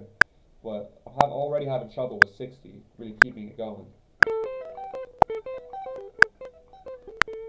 But I guess you should take all your little victories, like...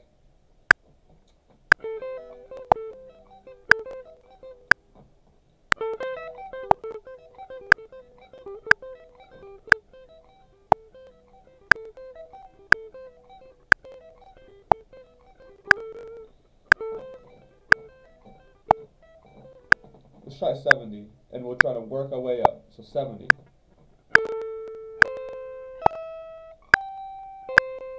One beat per beat, or one note per beat.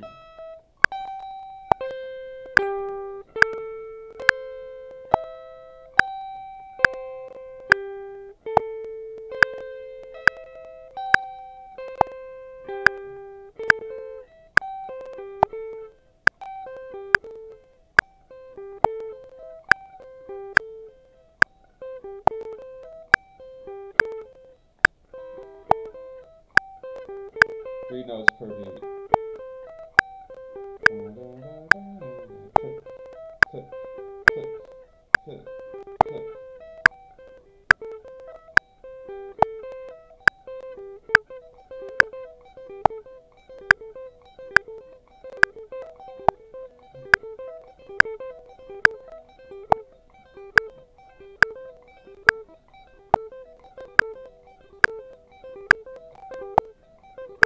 shit. We're doing it. Sweet picking, motherfuckers. Sweet picking God right here.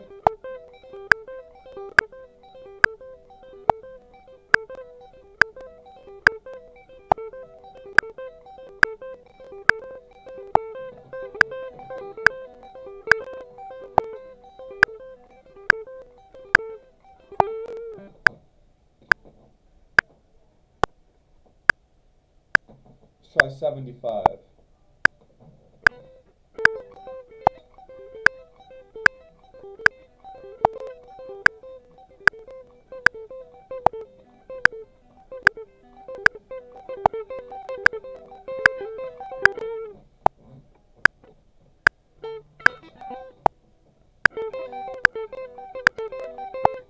I'd say 70 is our limit for now. That seems like where we're maxing out.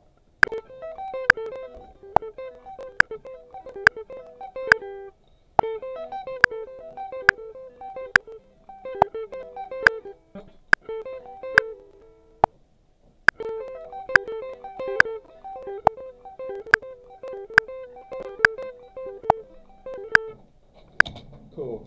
We're just gonna do that every day now. It will really improve your timing. And so that one, I feel like we can speed that up very, very quick, like a lot. Like we have a lot of room for improvement, and we can do that pretty quickly. Like I'd be interested to see. Today is Monday. I'd be interested to see where we are next Monday. And you see how easy it is to go from string to string using sweep picking like this, instead of having to go with alternate picking, right? So that's a really good sweep picking exercise that you can start doing already today and really improve your skill set. Instead of doing huge sweeps like, right, or stuff like that, you really encapsulate the whole challenge of sweep picking and just do it on a couple of strings. Then you have something limited you can become really good at, and then you can always expand. He's right. Because I've always been trying to learn sweep picking by doing these big fucking things.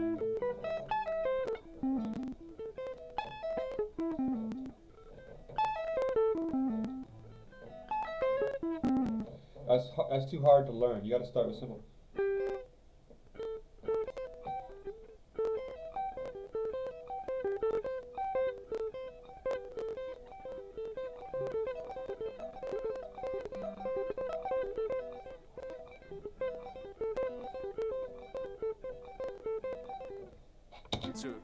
To more strings.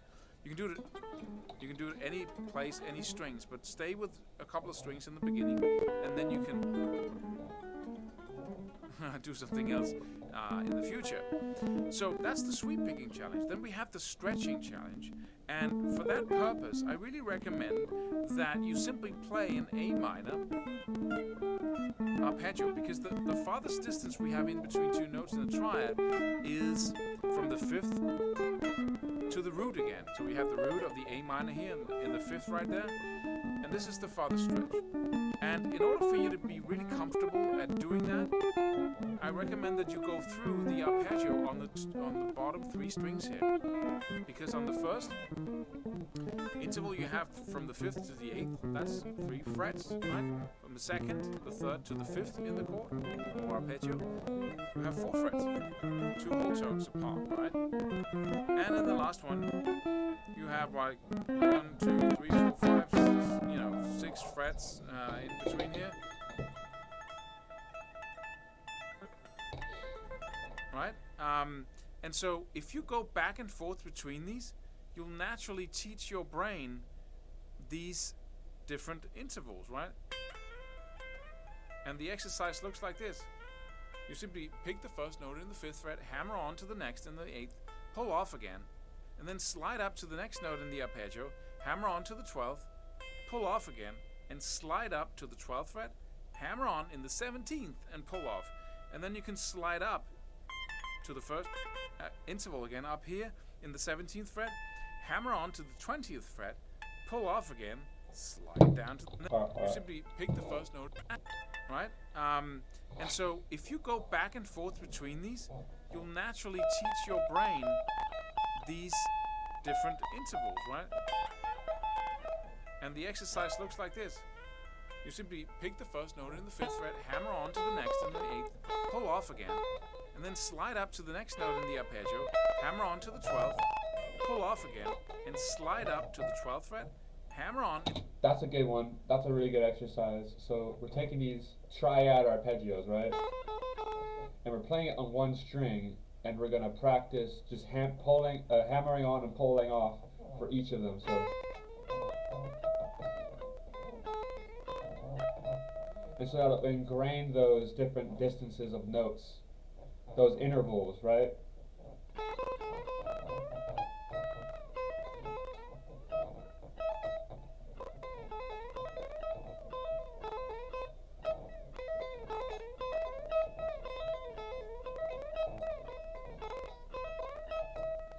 I had thought of doing that before, honestly.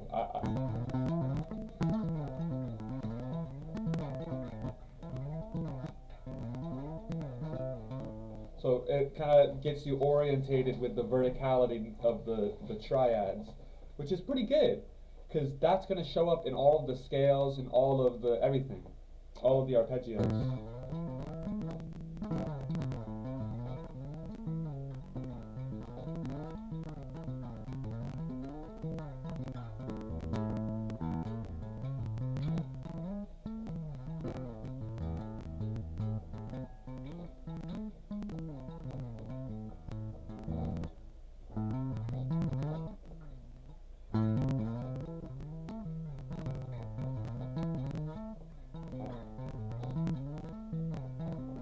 So that's the A minor triad. Let's try the A major.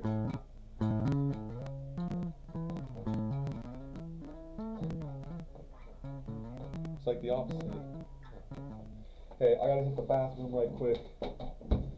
But we're gonna come back. We're gonna do a lot of picking exercises, and then we're gonna move into rhythm. We got like 3 hours left, so sick.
Coffee, coffee, coffee.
Alright, so we just did sweep picking, made some progress on that front.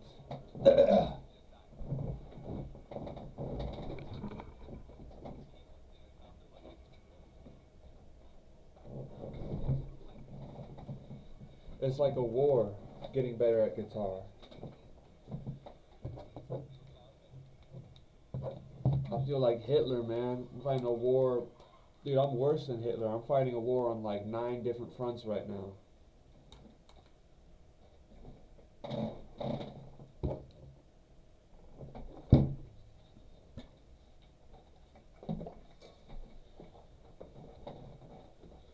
I must be Henry Rollins, dude. My war. You're one of them.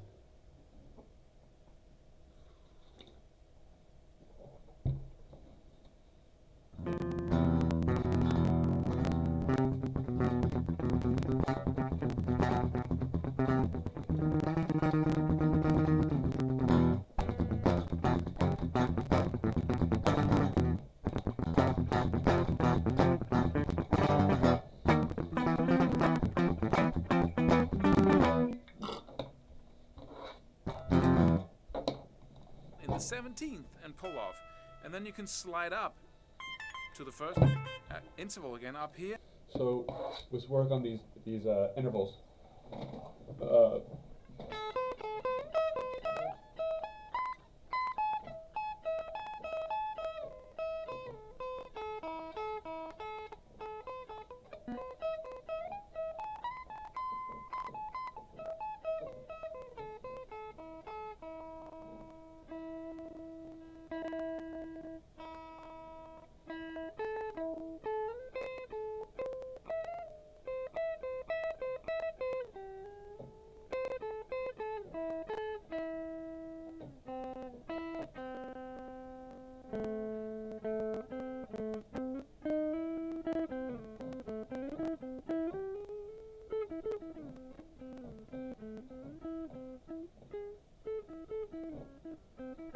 This is awesome. That's an awesome exercise. I'm gonna incorporate that into the triads arpeggio portion.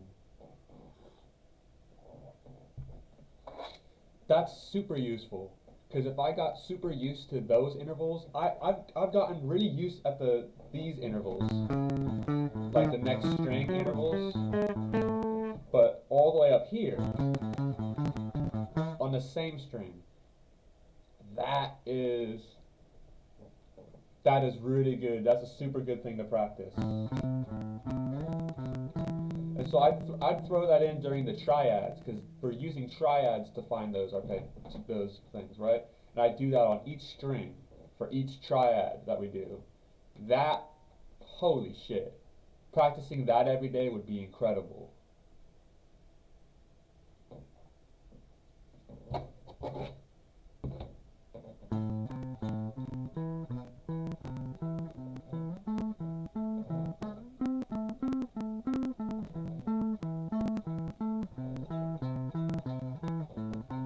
Because it'd be so good to have those distances just on lock where you don't think about them. On the up and the down, right? You know what I mean? Because I got all of that perfectly memorized on, like, if you're going up a string, but staying on the same string, or skipping a string rather, staying on the same string is way harder.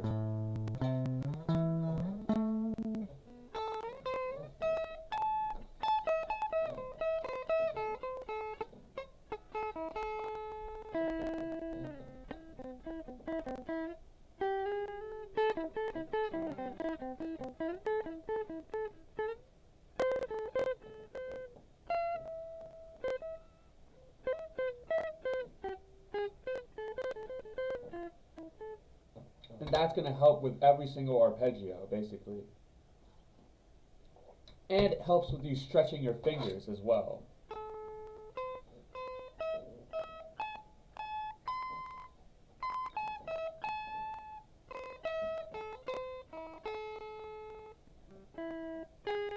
Fuck. And so this is what I want to do. I want to pause and think. Try to see if I can predict which place I'm going to have to put my finger rather than just throwing my finger up there.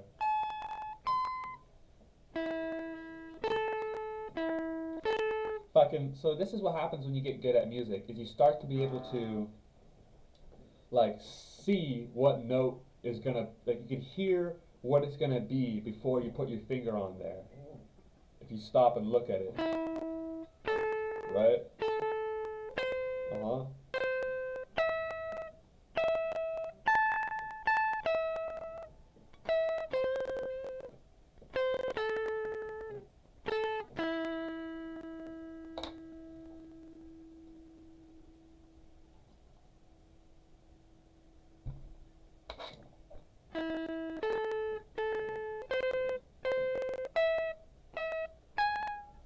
Fuck.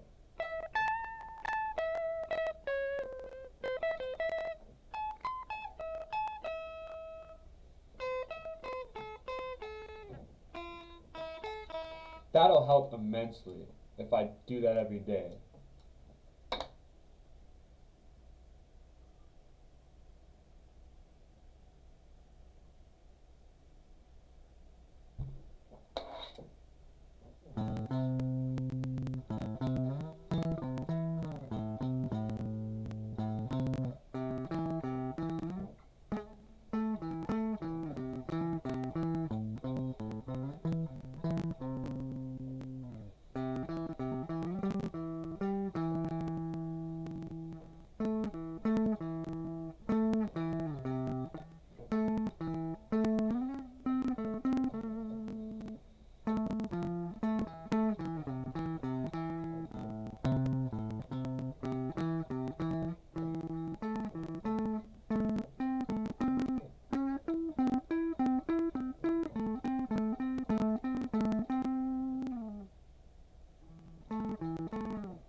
No, it's here.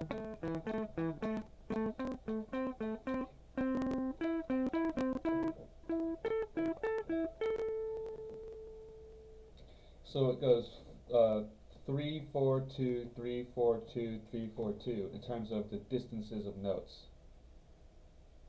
So let's not practice this too long, but I'm into this because it's a simple thing to practice, but it has big implications if you can master it.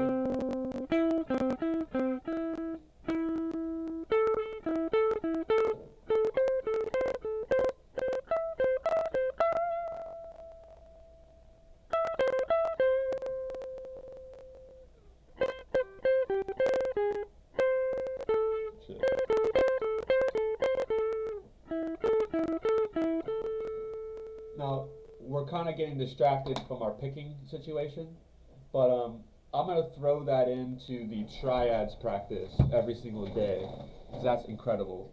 And I don't know what I want to call that. Let me add like a little extra little triads vertical thing. I'm going to say plus triad, and I'm going to put over it plus vertical, and I'll know what that means.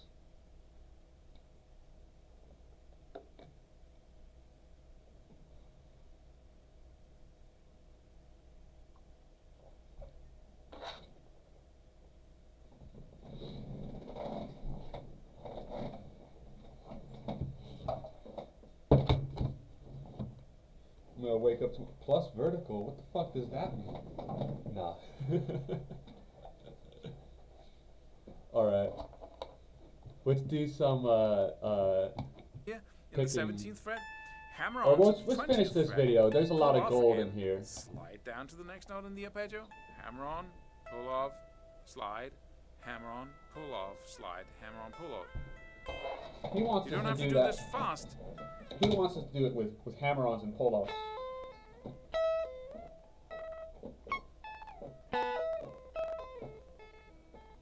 That's probably a good idea.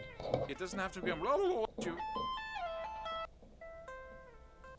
Alright. In the fourth. So yeah, and then naturally I figured out exactly where he wanted us to go with it, where you do it on all strings. Perfect.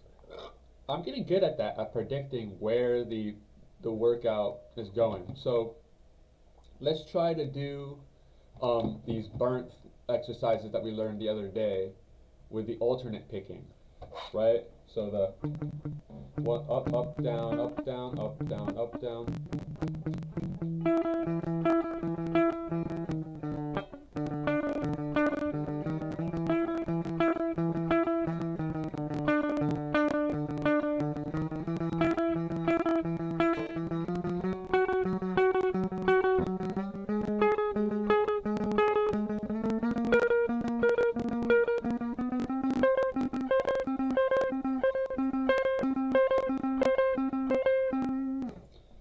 So that was the little warm-up one. Now let's do the pentatonic shit. Let me get a metronome going at 100. So we're going to string hop and go up all the 5 positions of the pentatonic while maintaining the up-down alternate picking. Alright.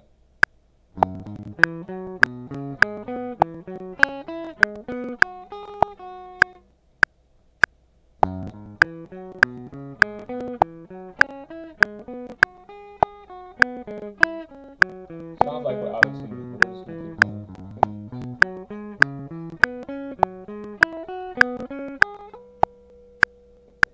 Let's tune up, actually.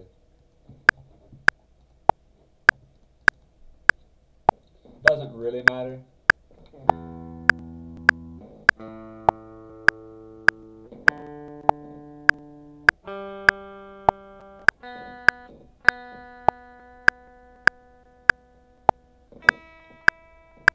And so we're going to do all of those exercises for the alternate picking, and then we're going to go into that metal video again and see if we can get through it. And I'm actually going to bring it down to 95 because I just want to be precise with my picking.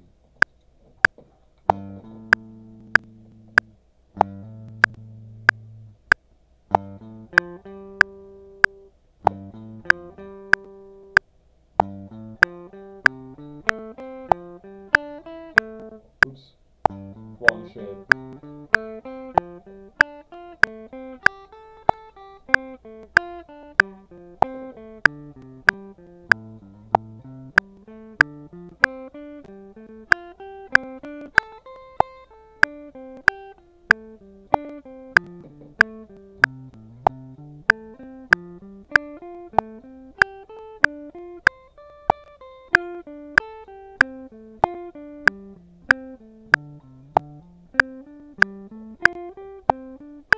We're getting some pentatonic practice in by doing this, which is good.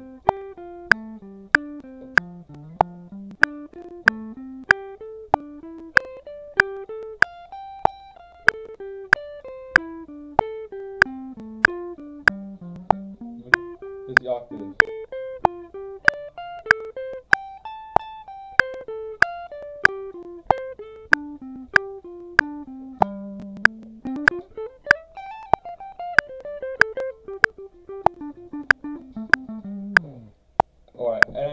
this is not the exercise, but I'm just going to alternate pick up and down all of the pentatonic positions, because we're doing alternate picking. So with no string hopping this time. So I'm creating my own exercise here. It's pretty simple. Oh.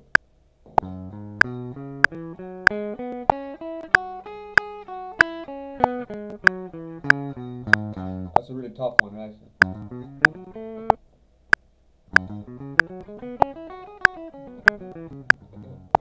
Because we're practicing alternate picking, might as well. Not doing that very precise. We'll slow that down.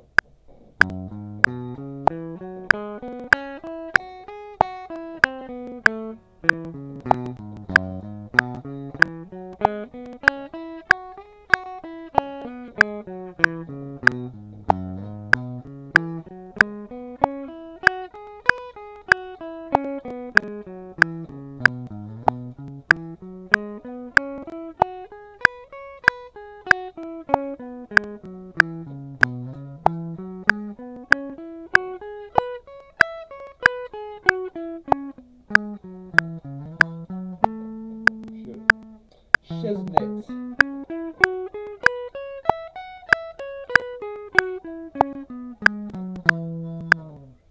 Now let's go back to the string hopping, the actual exercise.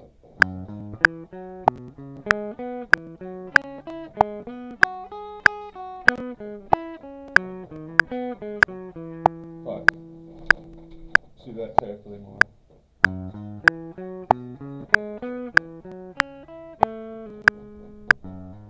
Maybe we want to start high and work our way down instead. That might be a better way to do the exercise. So it gets harder and harder.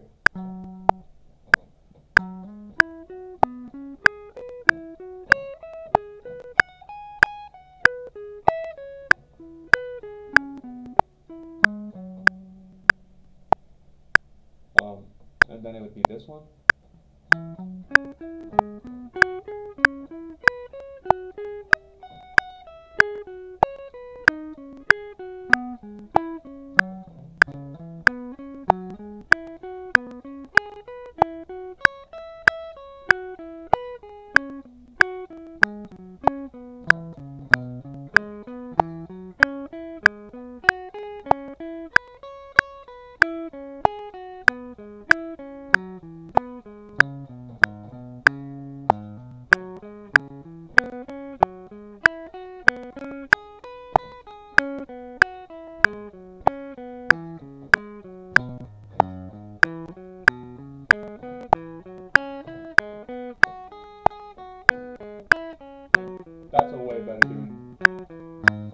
That's a way better way of doing that exercise. Let's do that one more time from the top. We'll start from the octave.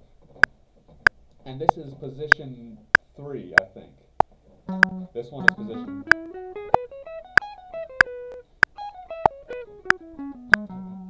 I believe that is the 3rd pentatonic position. Alright.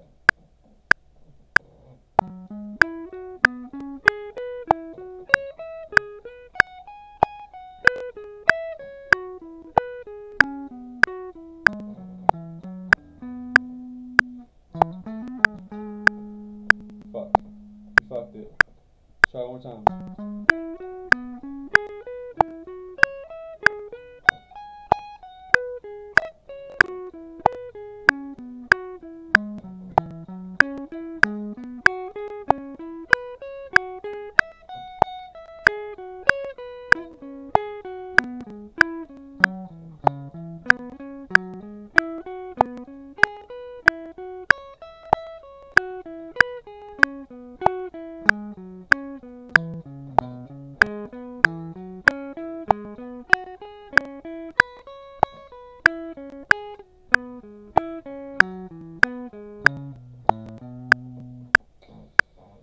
Yeah, we fucked it right there, but you know what? I think that's a way better way of doing the exercise, working down, because the lower you are, the harder the exercise is going to be, because you have to stretch further. And so I think it makes sense to do it that way, where it gets harder and harder the lower you go. And it's also good because we practiced it for a couple of days going up, and now we're going down, and so now we have to remember the positions in a different order. So this is a 3.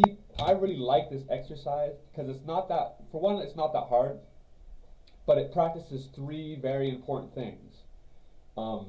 String skipping, alternate picking, and then we're also, while we're at it, I added the whole thing where we go through all of the positions, and so it adds some extra memorization of the pentatonic positions as well.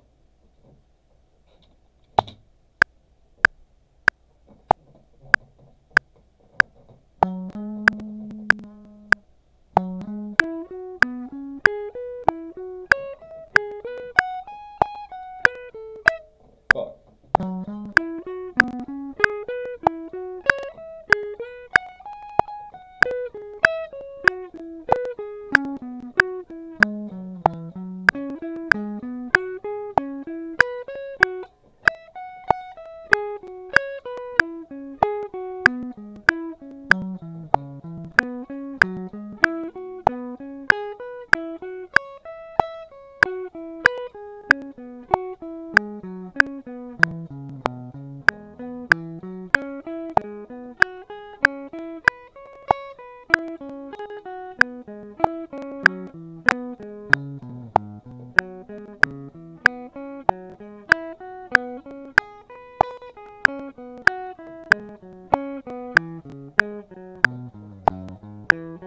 back where we started. Now this is the bottom octave.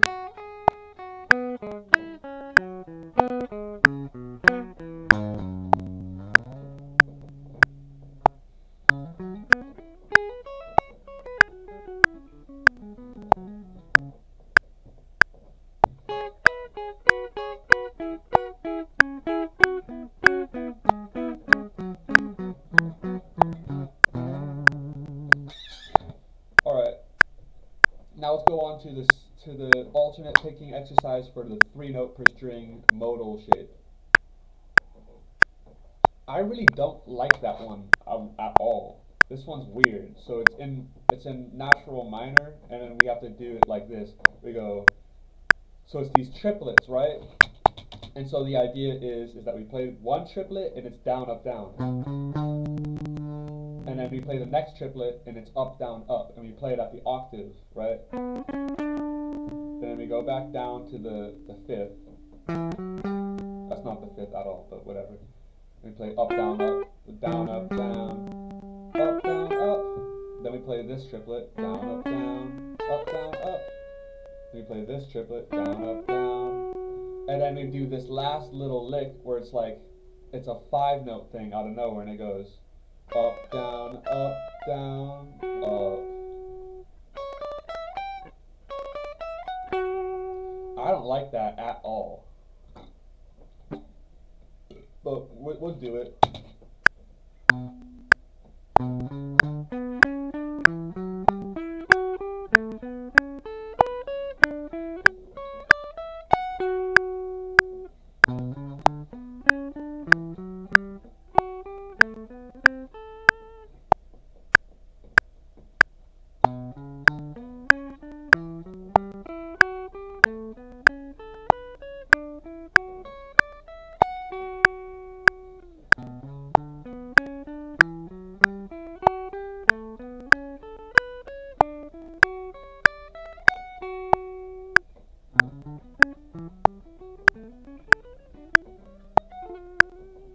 Guess the idea is if you get it really fast, it'll sound kind of cool, but it just doesn't sound that good.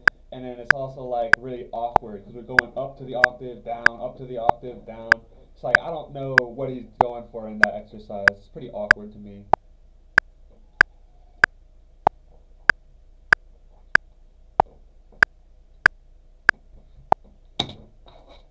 But he has a way better one.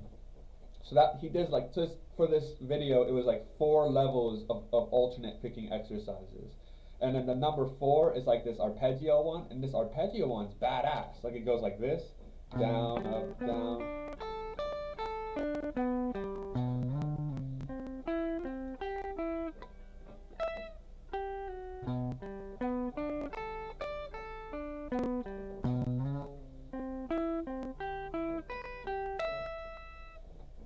That one's cool. Let me try playing that with the the beat.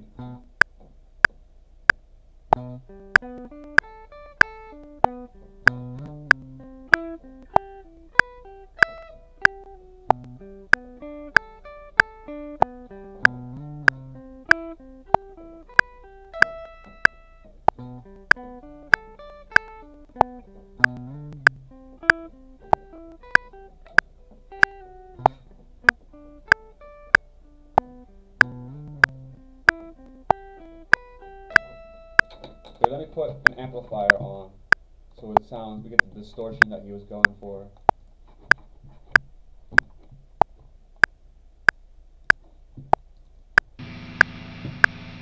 And let me lower the gain, lower the output, lower the lows, lower everything, lower the presence. It isn't too much.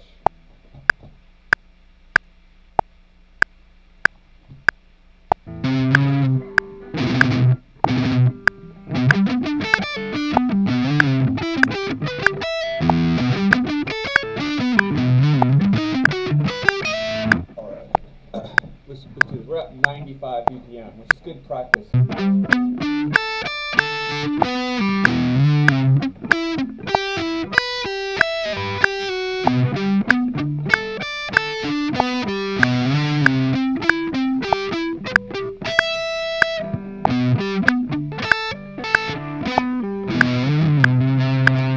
Yeah, something's a little too much about this amp right now. Let's just bring this way down.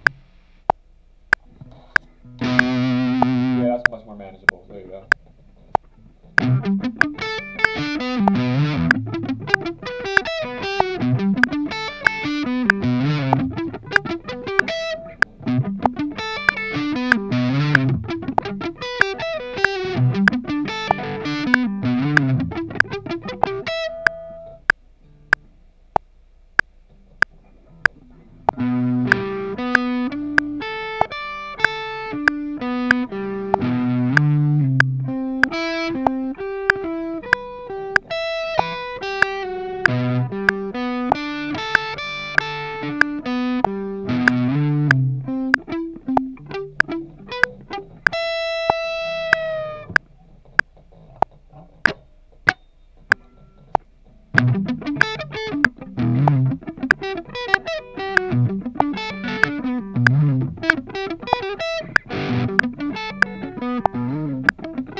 That's a really interesting way of using arpeggios. So he's using a lot of the stretching, he's using the string hopping, and he's also using alternate picking, which a lot of times people use sweep picking on the arpeggios. That's why we were trying to learn all that sweep picking stuff earlier, like this shit.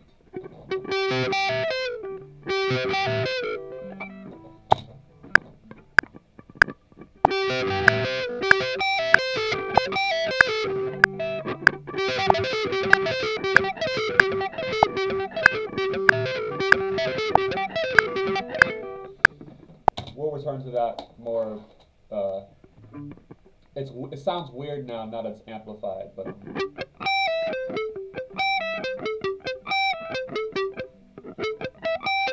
Oh, here it's like this.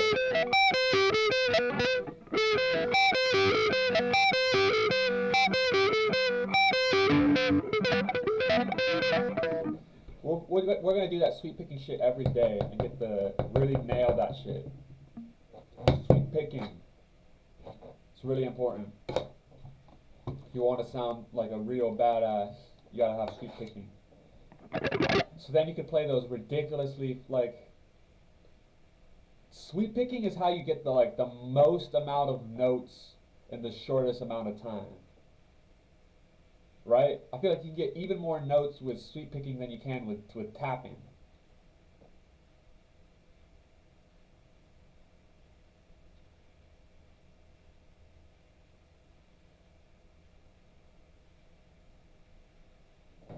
Because then you get to do let's say you really dial in sweep picking. The highest level of sweep picking, you'd be going really fast, and then you'd be playing basically 3-note scales, 3-note per string scales, and sweep picking them. And so 3 times 6, and then let's say you did like all 6 strings and less than a beat. 3 times 6, come on, 18.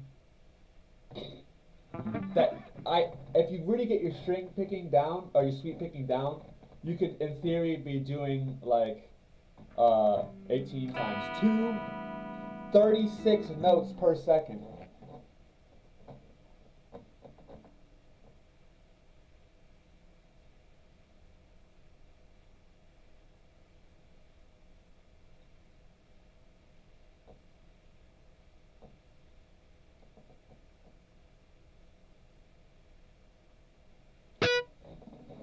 That's a lot of notes.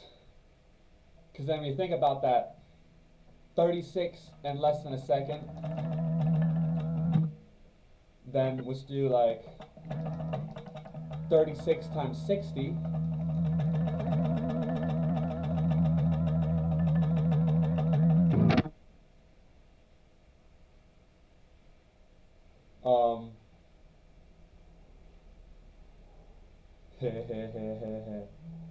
Well, 30 times 6 is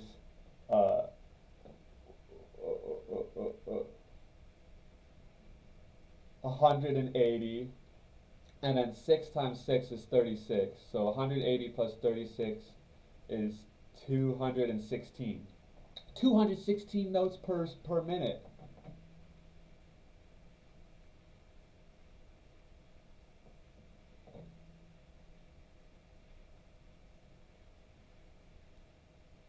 That doesn't sound like a lot, actually, though.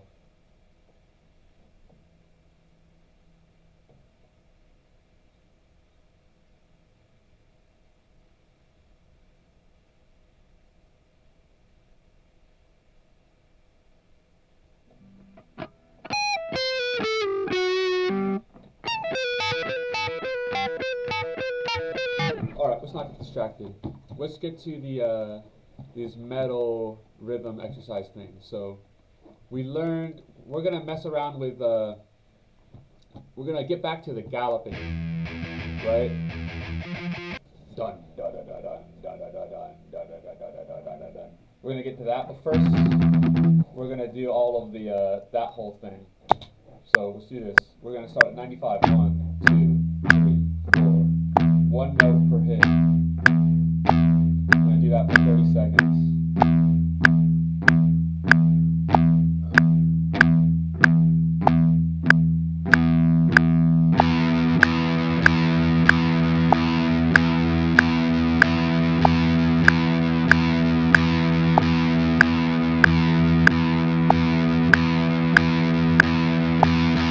Now 2 notes, half notes, as they call.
playing it in a consistent rhythm. I'm going. How do we get the consistent 6 notes? Let's move it down to like really low speeds, and then let's just like really feel it out, so we can be super precise. So this is 1, 2, 3, 4. 1 note per string from here, right? And this is going to be half notes. 1, 2, 1, 2, 1, 2, 1, 2, 1, 2. Right? Do we want to try and do triplets? Because I think we'd have to change the beat to a 3/4 beat. We'll see what that's like. 1, 2, 3.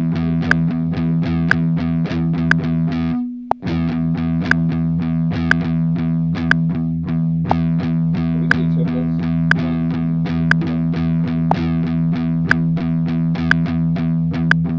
Fuck. I'm kind of losing the beat for some reason. Because it's awkward to do it with 3 notes and a 4/4 beat, it seems.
Just to review.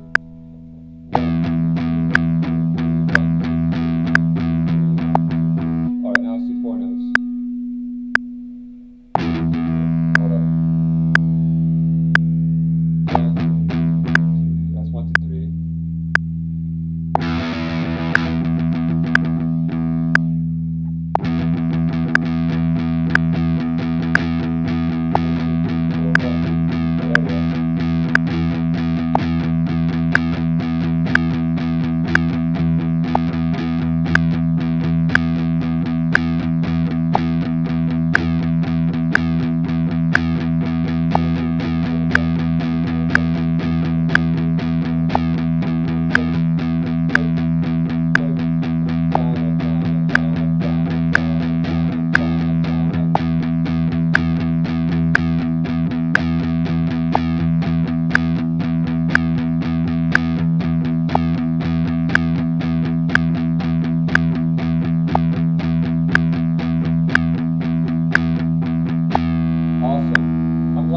To lower the speed and like really feel this out. So then I think the next level is sextuplets.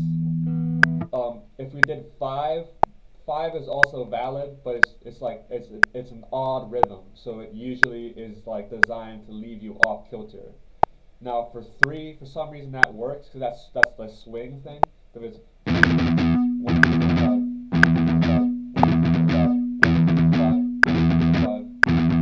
I gotta leave an extra note if I'm doing 5 in the 4 beat, right? You know what I mean? If it's in a 4 beat, then the 5 isn't gonna fit nicely. 5 click, 5 click, 5 click, 5.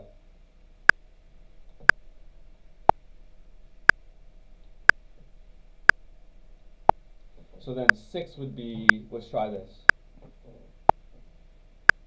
This is going to be awkward. I'm going to try to see if I can do this. 1, 2, 5, 6. 1, 2, 5,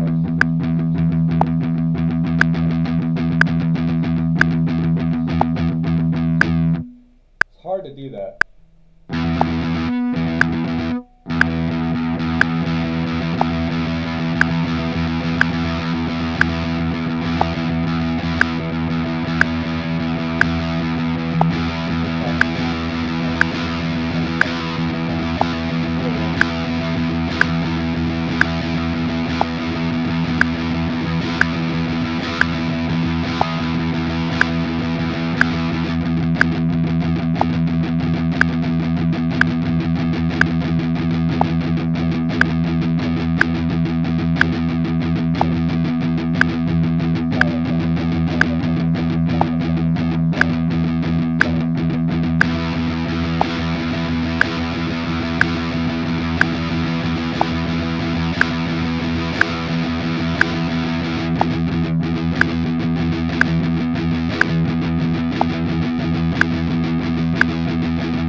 can try fucking around on 7 for a second, but it's the same problem with 5.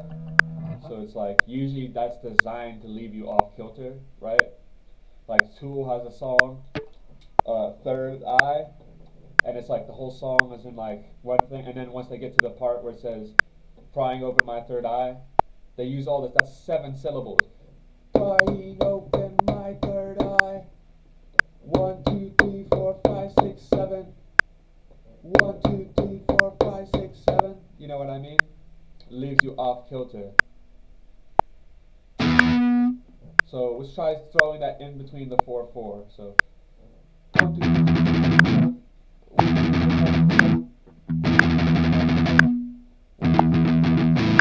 It doesn't really work, but there's 7. Let's try 8 real quick.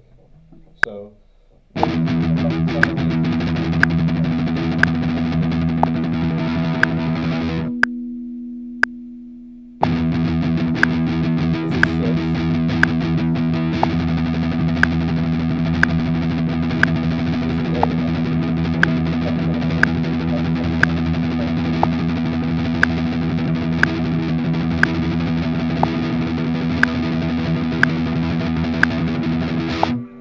getting a call from an unknown number. Give me a sec, folks.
We need riggers. We need riggers.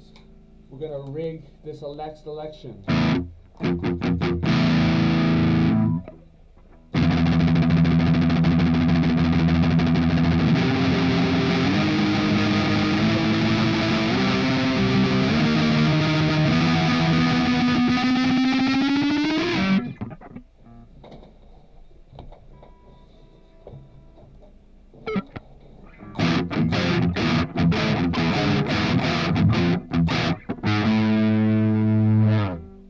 Alrighty, let's get into some metal shit.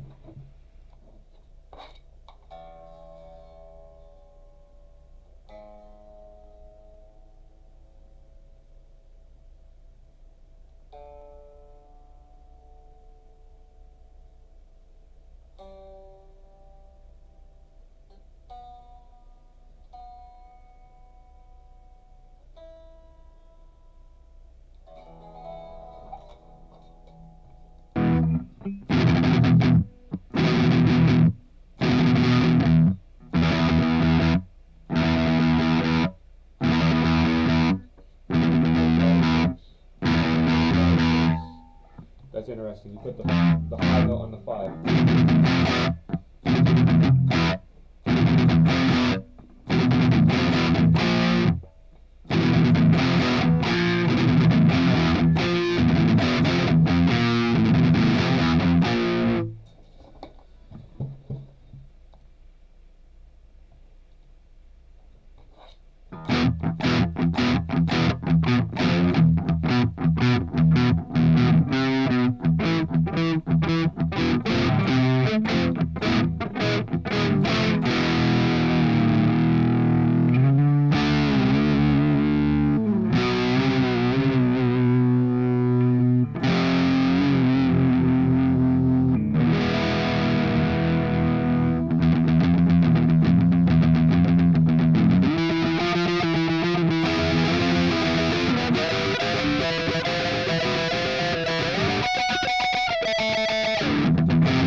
So we were doing some good shit actually. So let's review. One note per beat. 4, 1, 2, 3, 4. 2 notes. 1, 2, 4, 1, 2, 3, 4. Triplets. 1.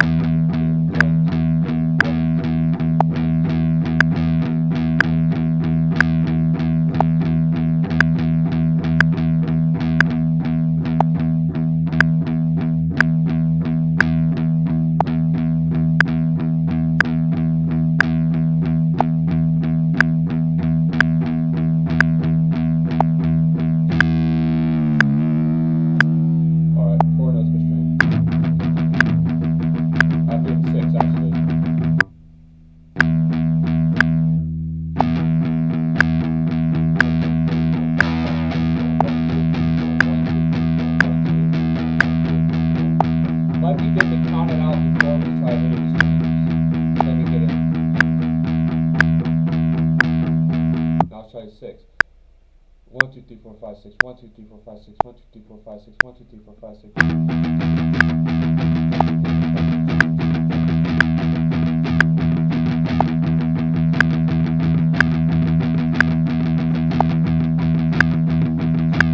Now let's try 8. 1, 2, 3, 4, 5, 6, 7, 8. 1, 2, 3, 4, 5, 6, 7, 8. 1, 2, 3, 4, 5, 6, 7, 8. 1, 2, 3, 4, 5, 6, 7, 8. 1, 2, 3, 4, 5, 6, 7, 8. 1, 2, 3, 4, 5, 6, 7, 8.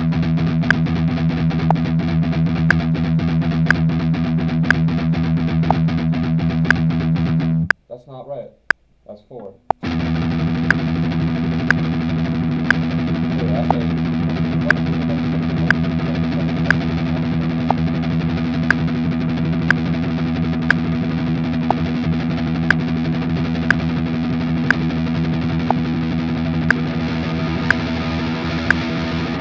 Now, is it possible to do 16? That's the question. I think it is, but you have to be like retardedly fast.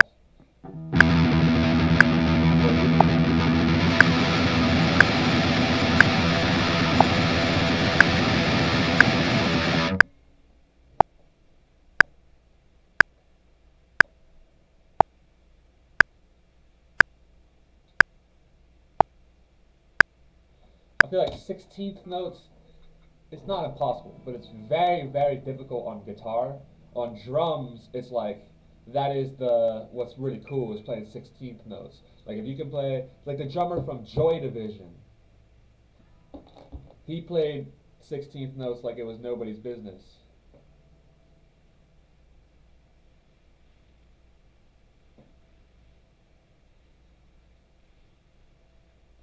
I'm gonna play Transmission. This is my go-to example of 16th notes. Listen to the hi-hat here, alright? Spectrum Mobile Not is this. the fastest growing mobile provider in the nation. And now is the time to switch. Get Alright. Listen to these 16th notes. This dude's a beast. This is like one of the greatest drummers of all time.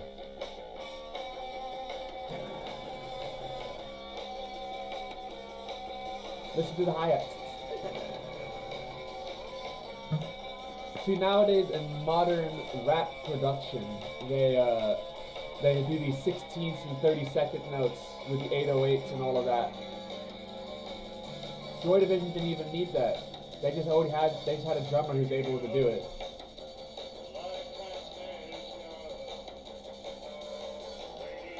Radio, live transmission. Rest in peace, Ian Curtis.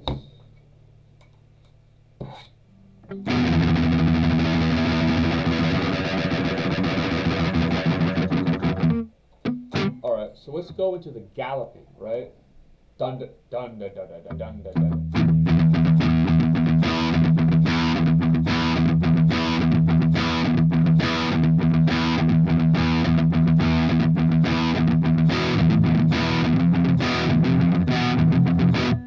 Dun dun dun dun dun dun dun, or is it dun dun dun dun dun dun dun dun dun dun dun?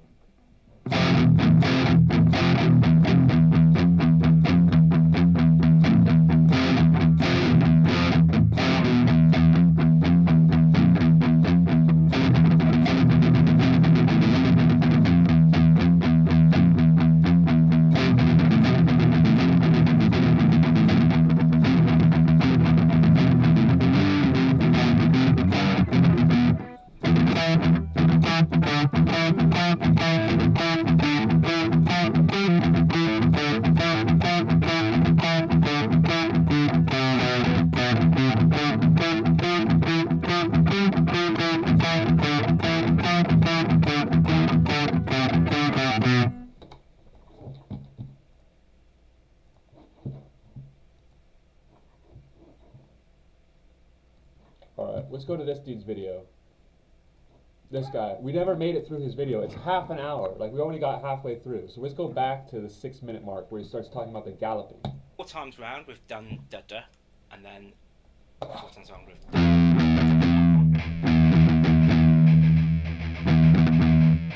Alright. do 4 times round we've done da da.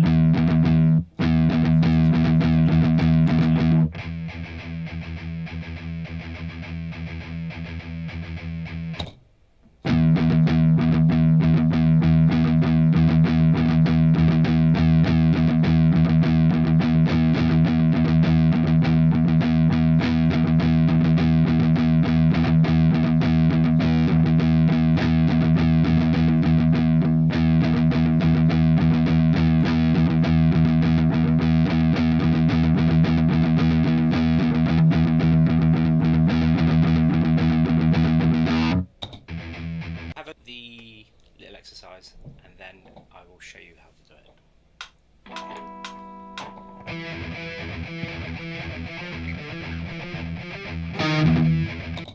I like this one.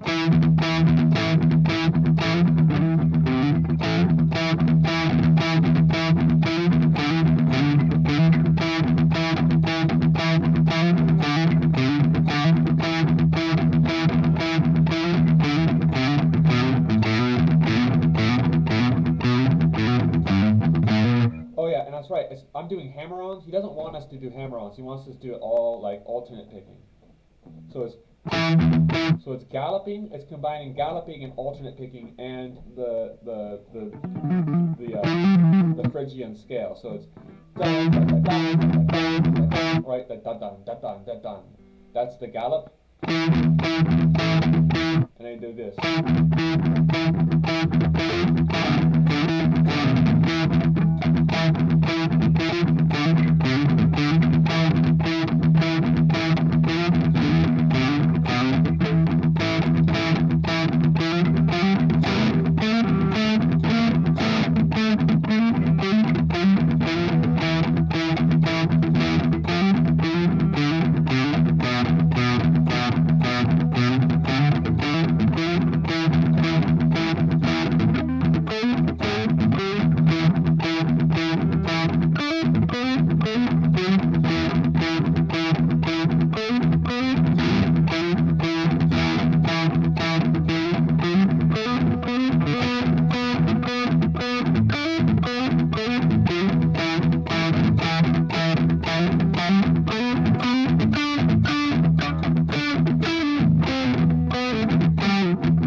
Sloppy. We gotta work on our alternate picking when we're doing the scale shapes. So now it'll sound nice and smooth. Alternate picking and sweep picking. And then we'll be able to do like...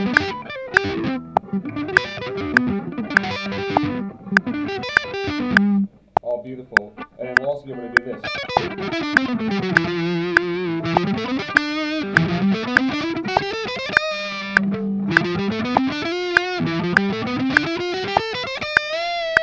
Way cleaner. I kind of embrace the sloppiness too much. A little bit of sloppiness adds some humanity to it, and so there's a utility to it. But I think I want to be in control. I want to be in more control.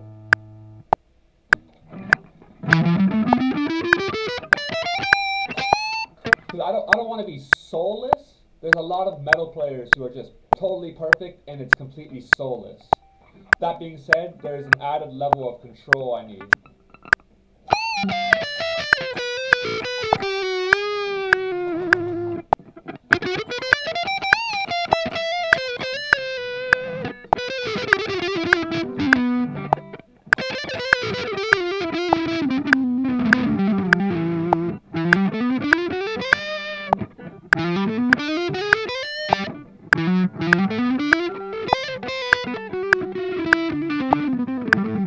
That's not that good.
minutes.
For some reason, this video just makes me want to stop the video and just like go crazy with like a tiny fragment of an idea he just explained.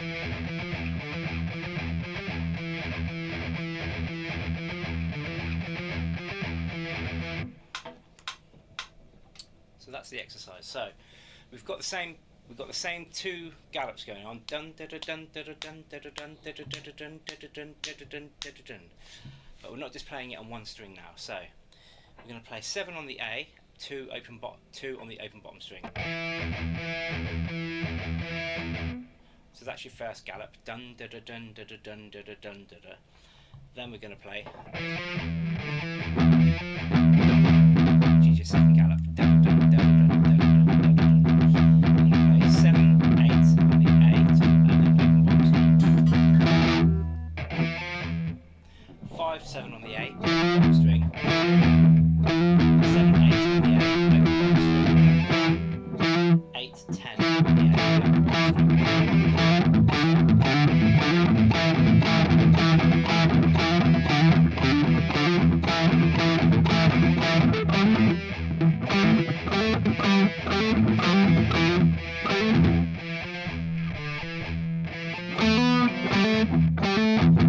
Another thing that I just want to do is I'm not hammering this note.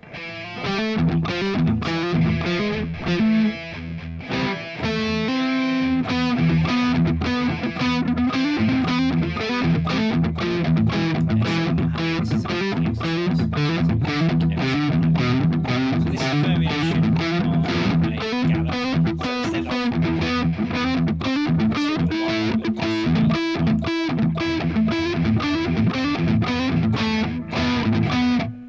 So that's da da da dun da da da dun da da da dun da da da dun, and the opposite of that.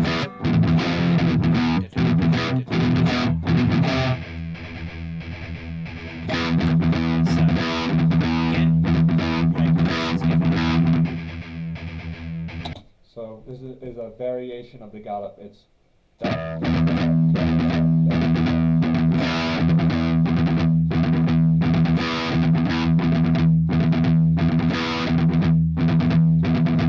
so there's dun da da da dun da da da dun da da da dun da da da dun da da da dun da da da dun da da da dun, and then there's da da da dun dun da da da dun dun da da da dun dun, and then there's dun.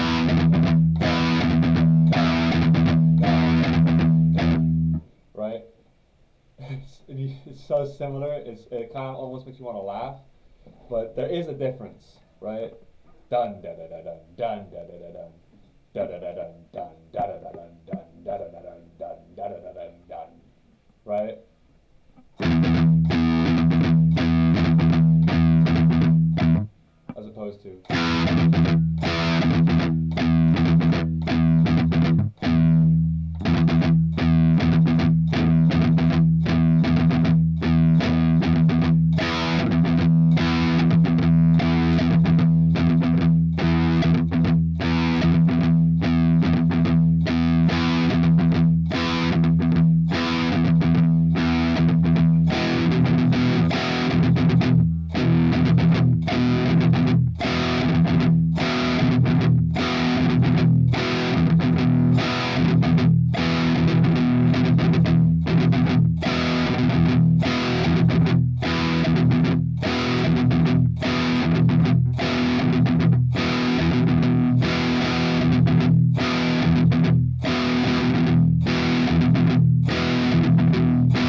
got the 2 gallops entering. So now with the same picking, so bum, bum, ba-dum, ba-da-bum, ba-dum, ba-da-bum, ba-dum, ba-dum, the end, we're going to do some different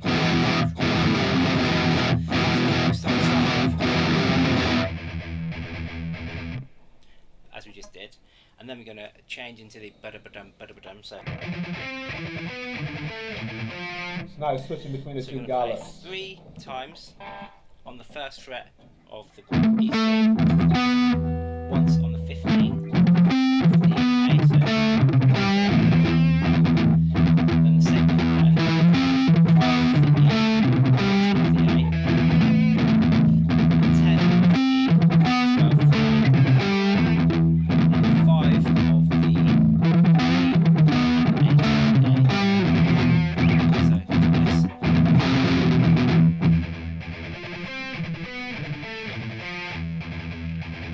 Oh, my fingers really bruised and bleeding.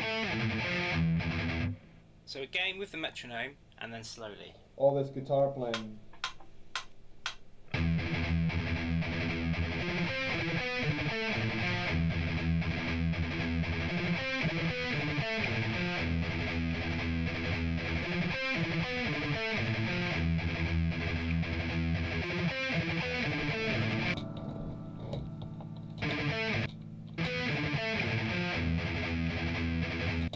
Let's practice that at a good speed. Let's do like 135.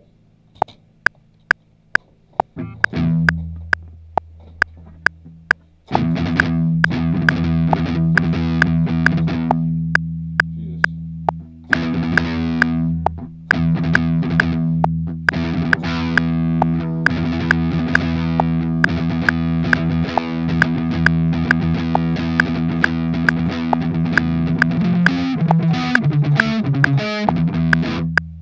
So, alright. Let's go to 120.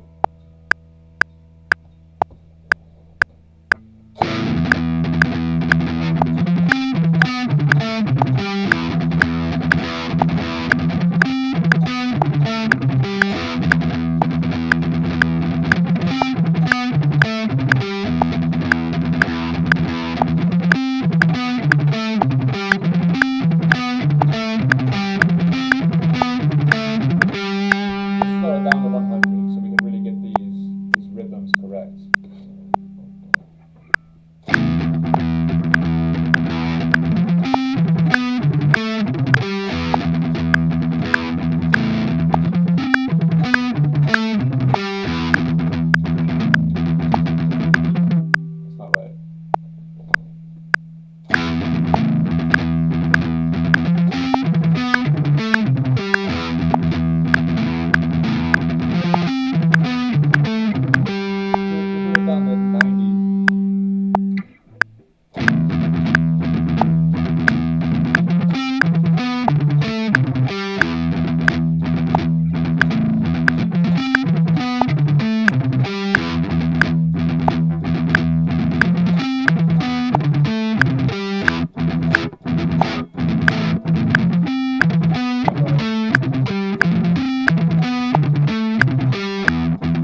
Look at that, my finger is totally bleeding.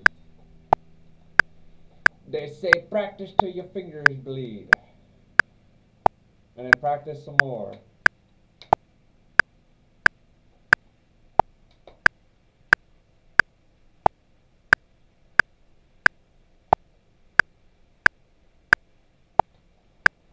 Alright, so we'll combine all three of those exercises then. And then I got my own that goes like this, where it's like the conclusion.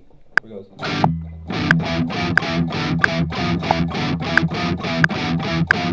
Where it's like, these are all more gallopy rhythms, and then you get rid of the gallop, and then it offsets the gallop, and then it sounds 10 times as heavy, because you've been galloping, and then we've arrived.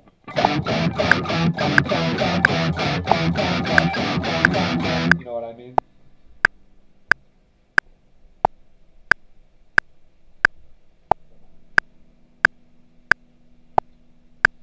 So the first exercise was like,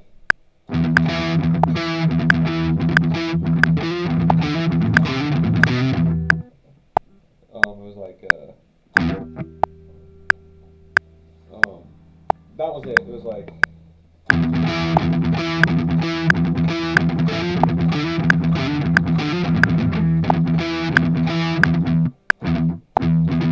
no, it was.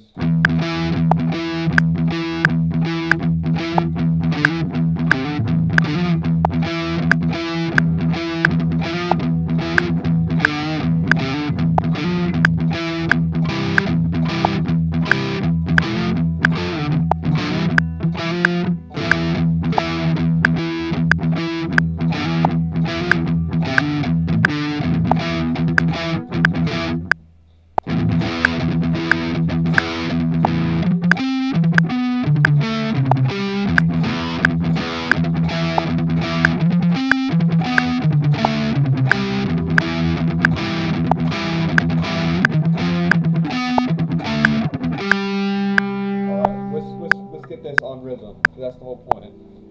He's off beat right now. So the first one is.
120.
Alright, let's watch the rest. We're only 11 minutes into this motherfucker.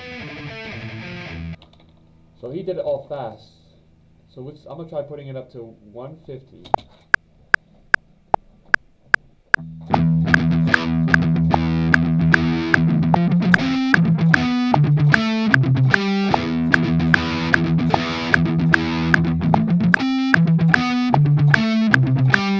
Probably playing it at like 75. Like doing half speed.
Alright, let's come up with a cool, fast metal solo. Let's play Sextuplets.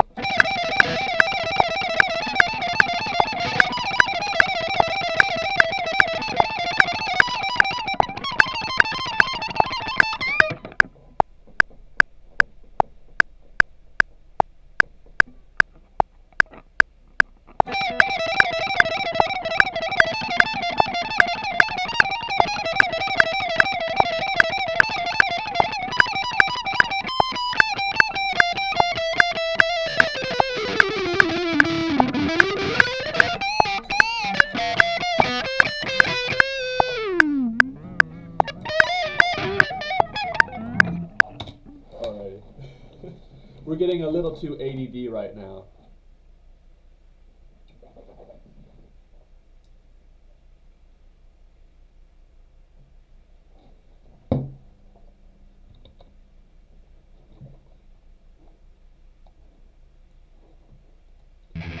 So let's just try and work through this video.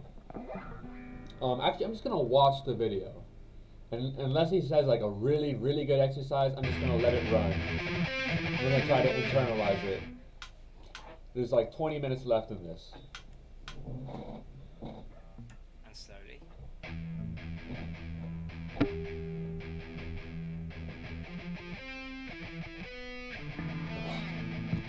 play along with him. But let's not make a big deal about it.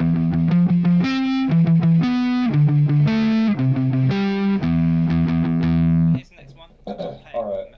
Exercise 10.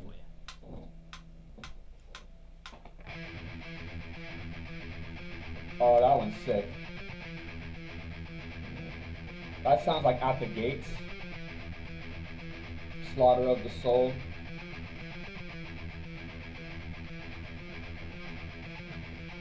So that's the opposite. So the other one was dun dun dun dun dun dun dun dun dun. This one's dun dun dun dun dun dun dun.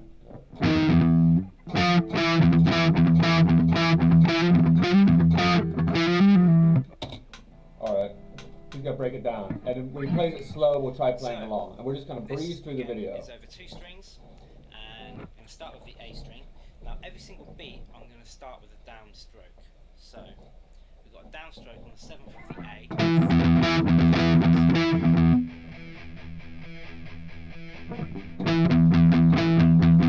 Same thing with the 8th of the A, and I'm going to do this twice. Then I'm going to play 7, 8 on the A, and then 2 open.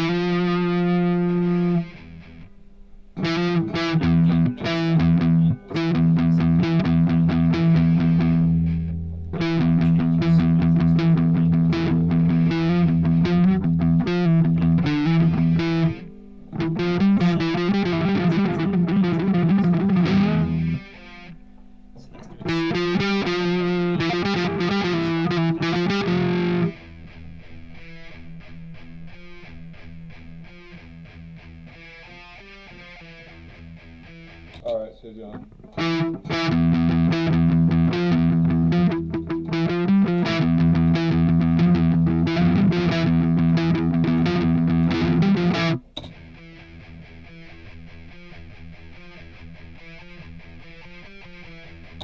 I see.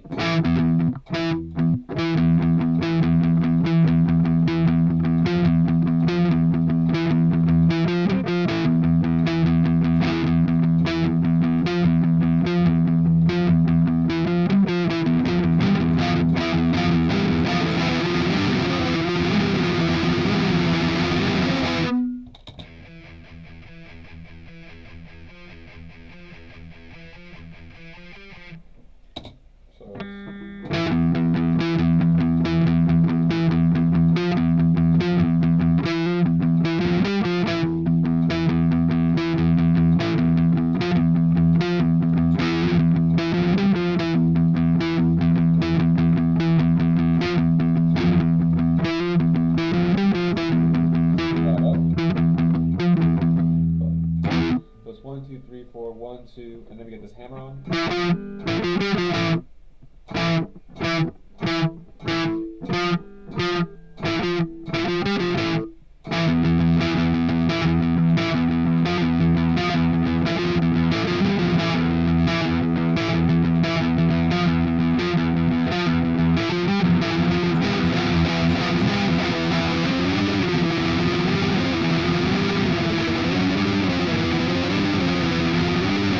That's my addition to that. Now one more time, slower. We'll play along.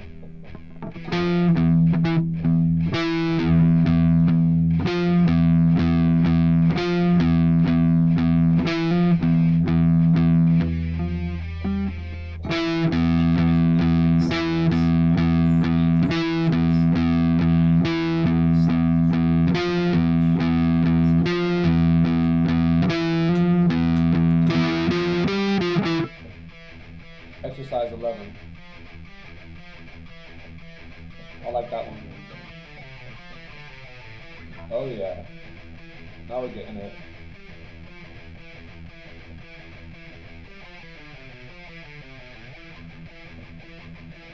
So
open string or does he go to the E?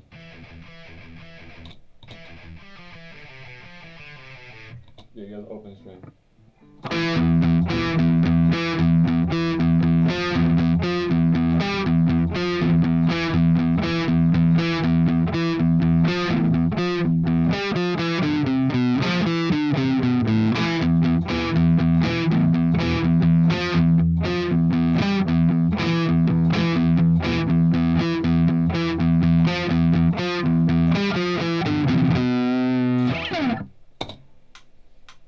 Let's have him break it down, and when he plays it slow, we'll follow along. So, we're going to start here on the second fret of the D string, so we're doing a bit of a string skipping exercise here. And we're going to play, each note on the D starts with a downstroke.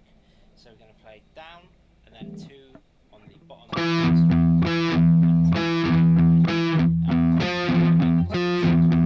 So we should down on the D, and then up, down on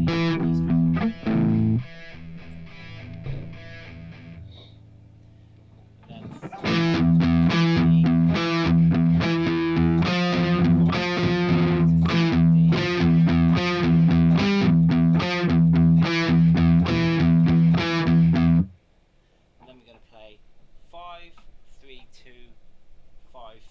string. On the D and the A.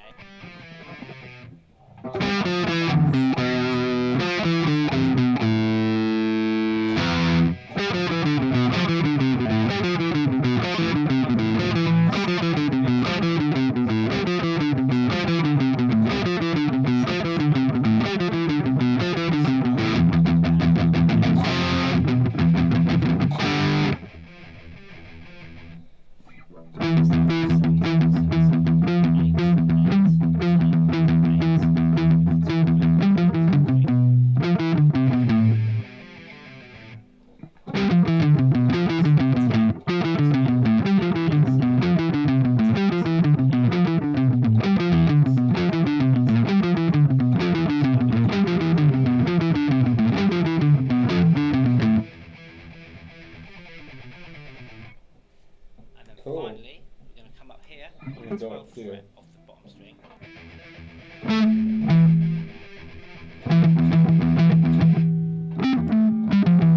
From here, I'm starting every one of these with a downstroke because we're playing in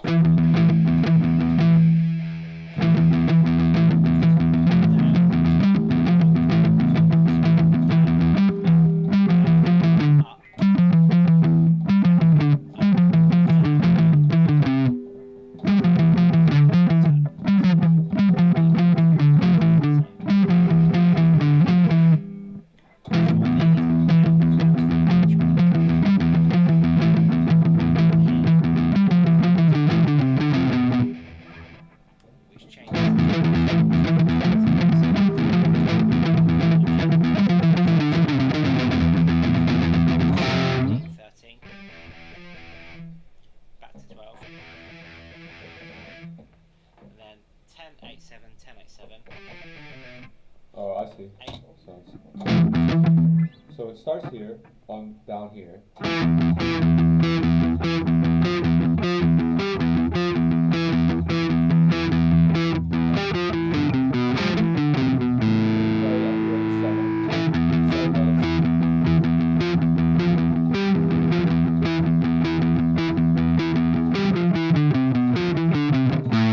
Here at 12.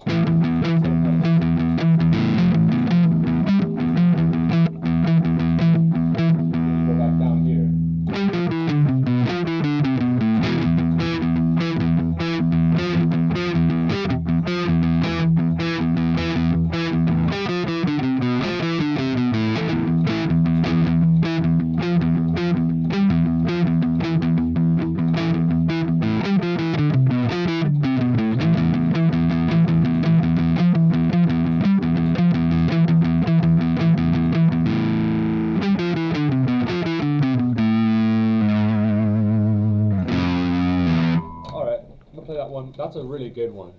That's actually a really good one. I'm probably going to do that every day. I'm going to play that to a metronome.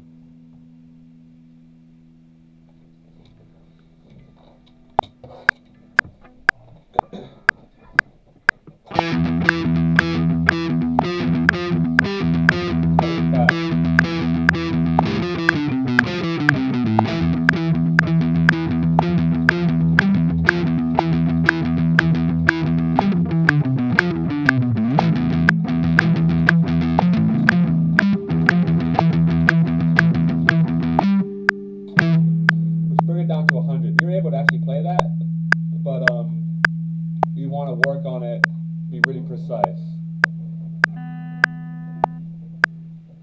Let's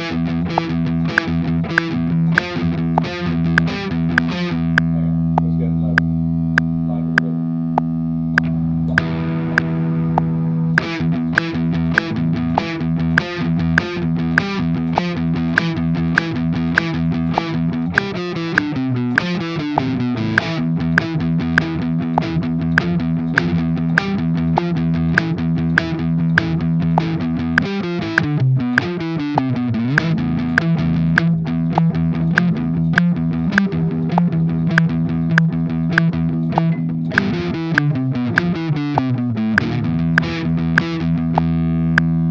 So that's cool because it sounds like we're playing all the same notes, but we're down here at the 2, 5, all that. Then we come up here to 7, 8.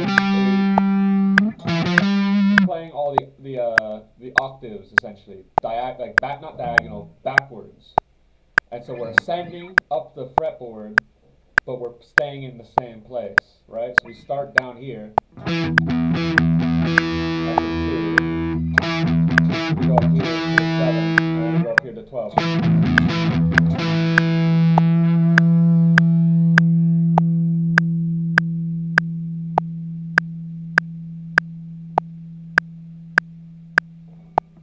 So, honestly, we should bring it down to 80.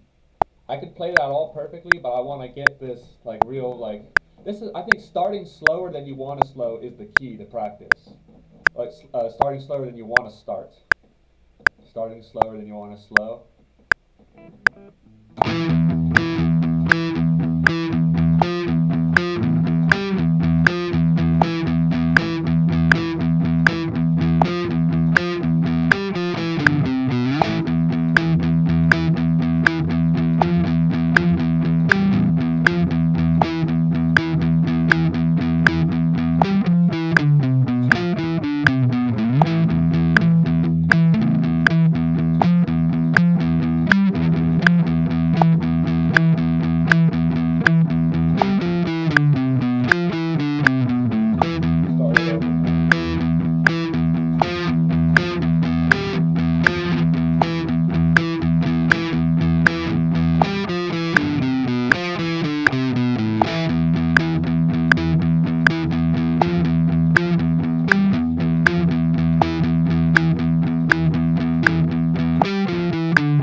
120, which is where we started at. Dude, my fingers are getting like, they're not sore, it's like, they're getting stiff.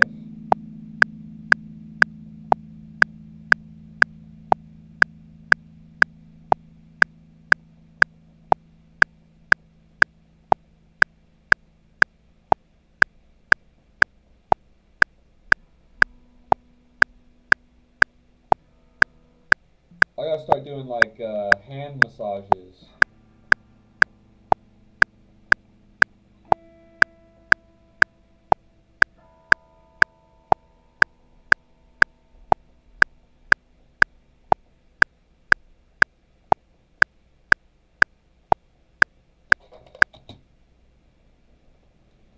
Here, let's just take a quick little stretchy stretch.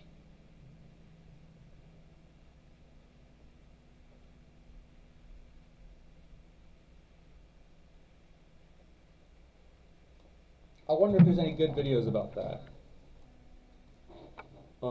Guitar hand stretches to avoid carpal tunnel syndrome.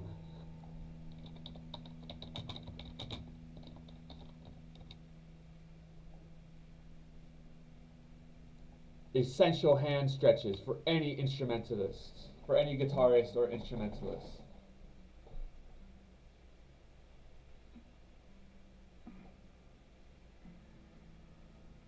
Hey everybody, I've been getting some emails from some viewers asking how do I get all these big stretches and are my fingers 5 feet long or whatever. But the truth is my fingers are pretty much just average length. But I've got good flexibility because I do a lot of stretching exercises in my hands. And I feel that this is incredibly important if you want to keep your hands healthy and you want to develop a strong reach on the instrument. So what I'm going to show you right now is a few different stretching exercises that you can do for your hands that I learned at the conservatory when I was a teenager for classical guitar. And they made us go through all these, and I had never stretched out before then, but I quickly realized the benefits of it after Sick. just a few days. I learned, this guy goes, I learned all these stretches at the conservatory.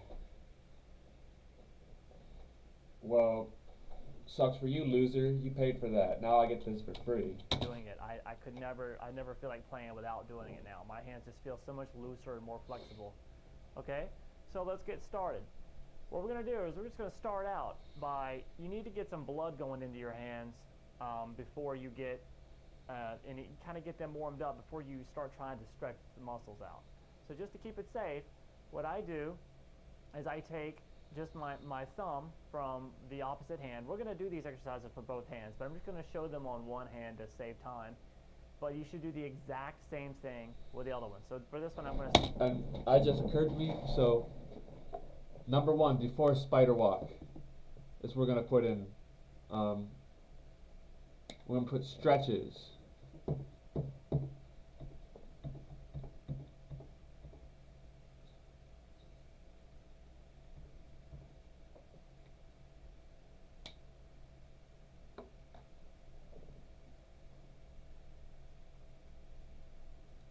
stretch out my fret hand, my left hand, and routinely then I would just do everything the opposite and do it to this hand, because the pick hand, both hands are very important to keep Here, loose. put and the flexible. guitar down for a sec. So, Let's take this very seriously. Let's go back to here, to the left hand. I take my thumb from my other hand, and I start to just massage the inside of my palm. He starts by massaging the Just insides get of the blood palm into it, and then to go make up into sure the that the fingers, blood the edges of the goes through the fingers, everything. fingers. You start like massaging This them just to try to gets, get the blood you know, flow when going. you squeeze something down, you start getting the blood going into everything, the tips of your fingers especially. Tips of the fingers which especially. usually is the Tips of the hardest to get fingers into it. especially. And then get that All thumb right. muscle, the thumb muscle right The there. thumb. It takes up almost like The big half ass of your thumb muscle. hand down here, the base of your palm. That's real important. That We muscle should be gets doing these at the really beginning stiff before when we playing start every guitar. day. And do it on the other side. And then go back into your forearm. Alright, and to do Just it in get the a little bit of forearm your too. forearm all the way Forearm. up to the elbow. Up to the elbow. Just keep it relaxed. Don't tense up your arm at all. Just try Don't to keep your tense arm up. just relaxed, like completely being supported by the other arm while you're doing this. And get the top of it. With the top of I your just forearm kind of too. massage it a little bit and get it ready. and you just kind of shake it out. Shaking your hand out Shake really it out. is great for most of these things. You'll see me do it a lot. Now let's get to the actual stretches. So after I have my hands ready to get stretched, I'm going to start by just Do having that my in hand both hands straight and out, both arms. palm down. And I'm going to take my elbow and I'm All going to right. lock my Hand out, palm down. Lock your elbow in my arm. So I'm going to make my arm be completely straight. And then I'm going to Completely take my straight first arm. finger, my index finger, and I'm going to hold it with this hand, and I'm going to slowly bring it back. If you can see this All angle, right. I'll be bringing it back Take all the the way. fingers. Make Alright, so lock your elbow. Fully stretch out your hand as straight as possible. Bring your fingers out like this, and then take your fingers and then stretch them back as far back as you can. just stretch. The idea here is don't jerk it back. Don't jerk Just it, but make just the stretch slowly stretch At it. least 4 to 5 seconds to get to full extension. You may not be able to go that far. You might be able to go further. Different people have different joints. Plus, you might not be that flexible yet. But I've got mine going up straight about a 90-degree angle. And here's the important part. Make it relax. Don't make it hurt. Make yourself feel it. But then take your other fingers after you get the full extension and just wave them, kind of like you're waving at somebody, up and down. Ah, And you're going to feel that that's interesting. in the bottom of your palm all the way back into the bottom. So you stretch your finger back into full extension. Then you wave your other fingers, like you clap them up and down.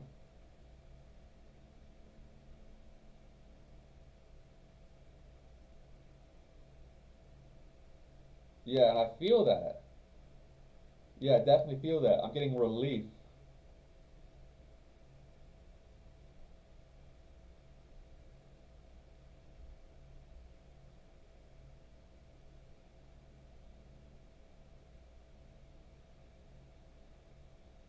Cool. Alright, and then you do that on both hands with all the fingers. Alright, so let me just go through that real quick, and I'll let this guy continue in a second. So, let's try the middle finger.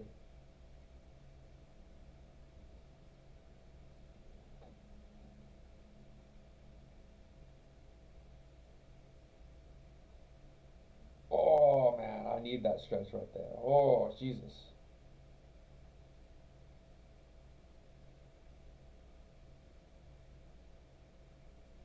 Whoa, whoa. I already feel it. I feel so much, so much better. I'm gonna do that every single fucking day, before and after. Holy shit.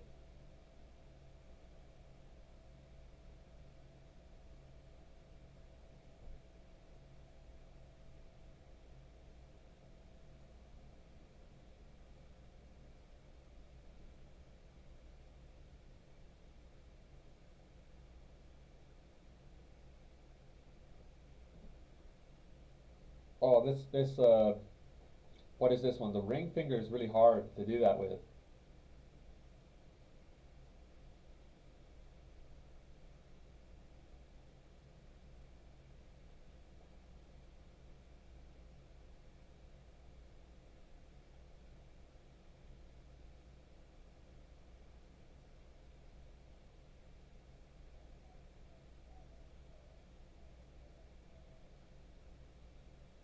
Yes, okay. Now, the further out to the pinky you get, it's harder to do the stretches, it seems.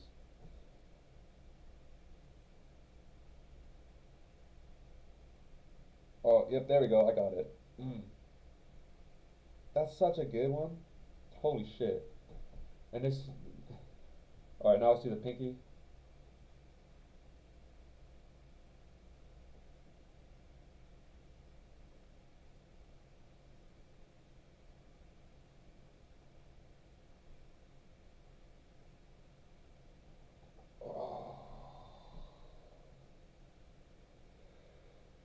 That feels so good. My hands were like seizing up, and like now they feel like a million times better, even just after that one stretch.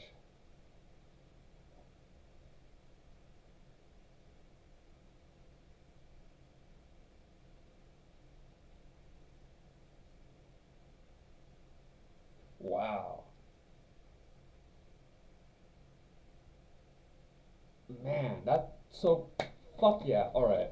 I'm gonna do my other hand, and then I'm gonna add that as step 1, stretches, spider walk. I'm gonna add that to step 1. It's gonna be, step 1 is gonna be stretches, spider walk, and variations. 2 is gonna be the triads, the vertical triads, the arpeggios, the 4-note arpeggios, weird pentatonic and modes. Step 3 is picking exercises, and I'm gonna combine that. I'm gonna do step 3 picking and rhythm exercises. I'm gonna combine that into one step. Alright, here, let me get my hand first. Alright, so.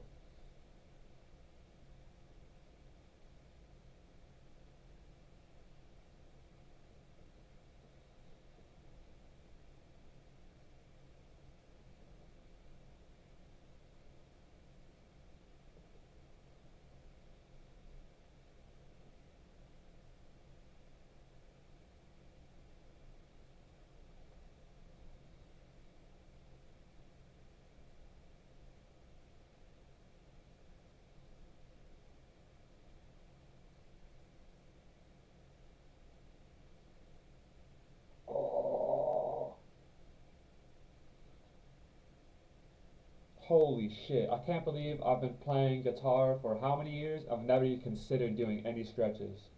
This feels incredible.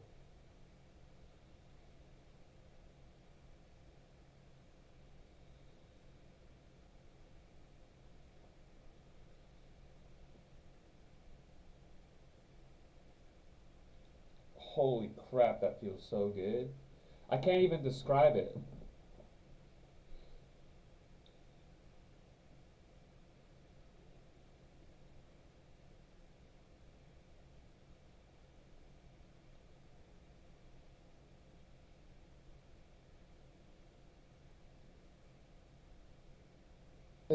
It's like right where the wrist meets the hand. Like you lock your elbow, you bring that finger back, and then you do the thing where it's like you're like opening and closing your hand, except that one finger stays up. And then you feel it right in that area where the wrist meets the hand, and it's like the exact opposite way you stretch your hand. And so it's exact opposite how you stretch your hand when you're playing guitar. So that's like the perfect fucking perfect stretch imaginable. Because that area is tight, tight, tight, tight, tight, or maybe it's whatever it is. It's like the reverse of what I normally put it through.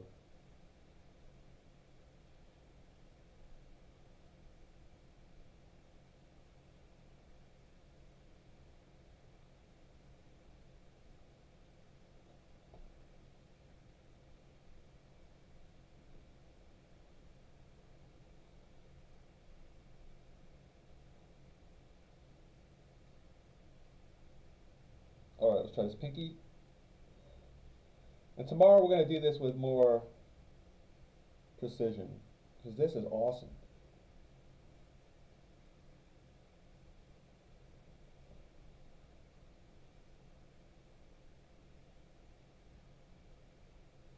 Oh, holy shit.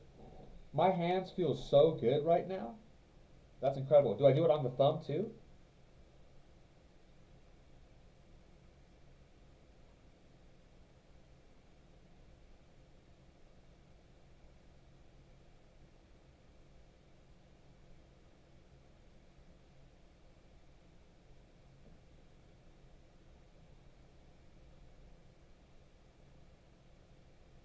I don't think the thumb really works with this one.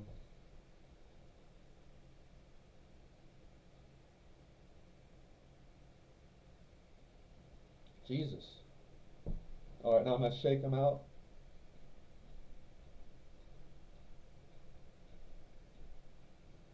Oh, that feels hella good.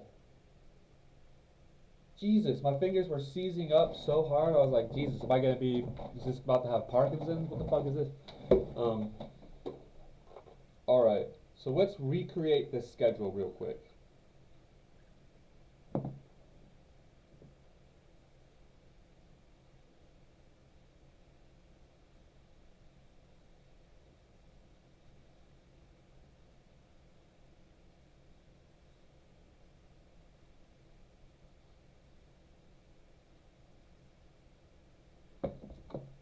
Step 1.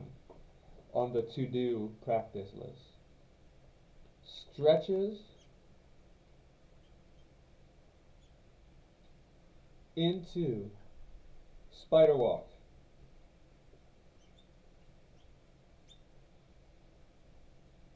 Plus variations.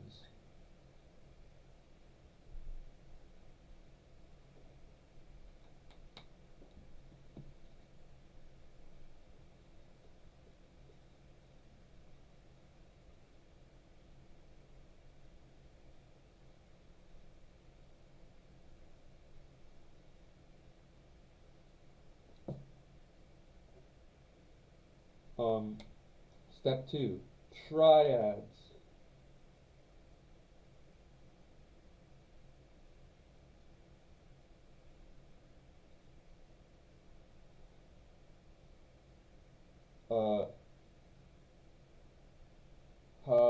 How do I explain this? What do I say? Plus vertical,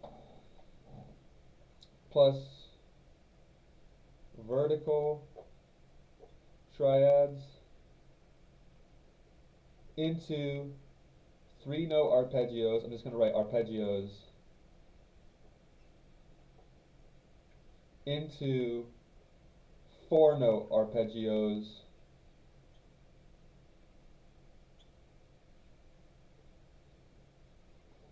plus weird pentatonics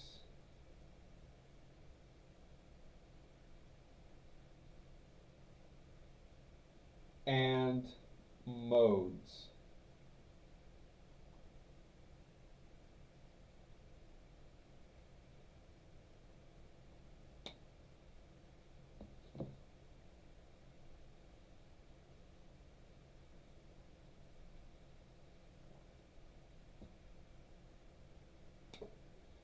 Alright, step 3, picking and rhythm exercises.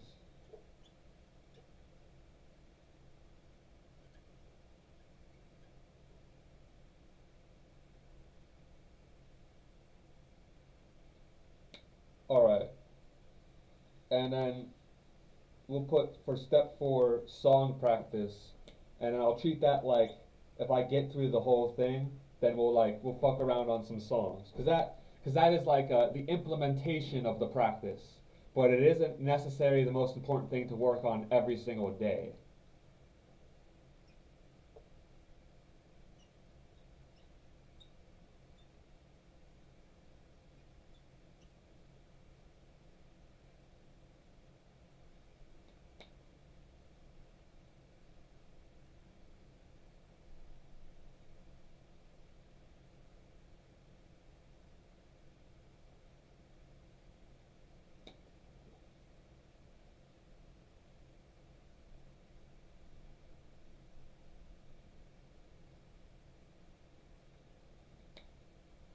And but then at the bottom, I'm going to put this thing called miscellaneous skills, and I'm just going to list a bunch of different random techniques and ideas that we're working on, just so that like if I'm ever lost, I'll be like, oh, that's right, I'm working on that. So miscellaneous skills. Number 1, I'm going to put sweep picking.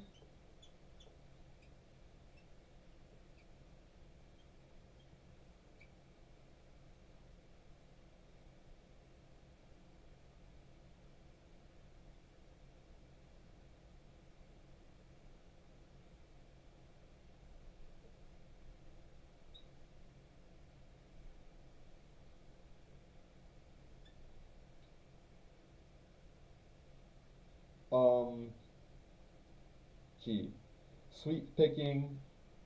I don't want to put like have them all be picking related, but I'm going to put like alternative picking or alternate picking, I mean. Well, I mean, I guess in a way you could say that would go under picking exercises, but I mean, it's good to be specific. Tapping. We're going to put tapping. I'm going to put galloping.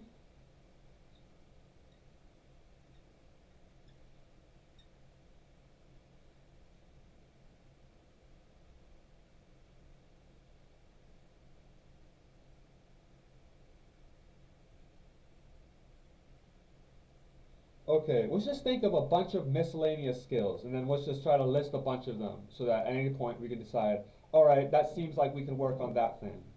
So we got sweep picking, alternate picking, tapping, galloping. Isn't there a thing called like thumping? I've never even bothered trying to learn thumping. What is thumping? Is that what it is called, thump? Or is it thumping guitar? Yeah, thumping. It's kind of like, alright, it's basically like, it's thumping you can think of as slapping, like on the bass, but on guitar. Instead of doing slapping on the bass, it's on the guitar. So I guess we could put thumping there.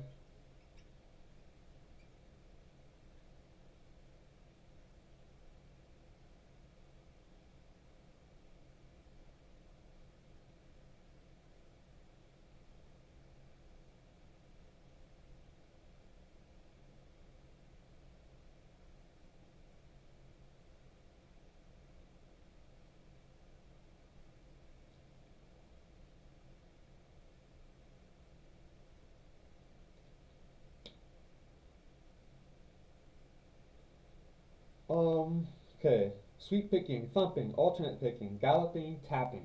What is something like miscellaneous that is really good to try to spend some time on?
Trying to think. I don't know.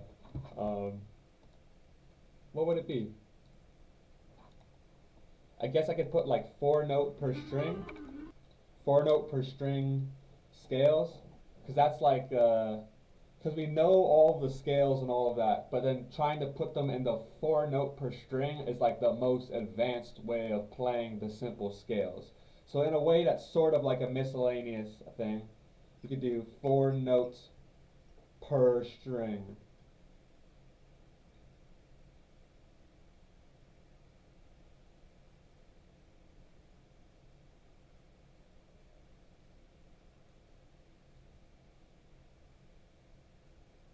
Because we've mastered the regular boxes and the 3-note per string. I think we've more or less mastered 3 notes per string and obviously the regular.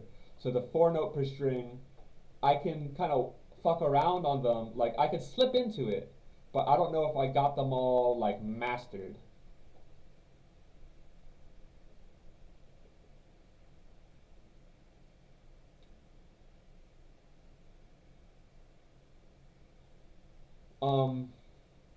And then I guess what I can put is for arpeggios 2, 1, 2, and 2 notes per string arpeggio.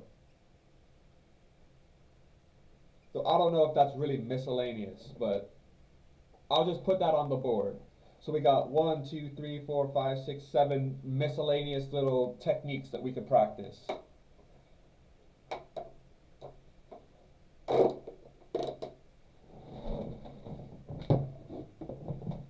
Alright. Well, I think that probably brings it to a close for today. But let's review. We did some stretches.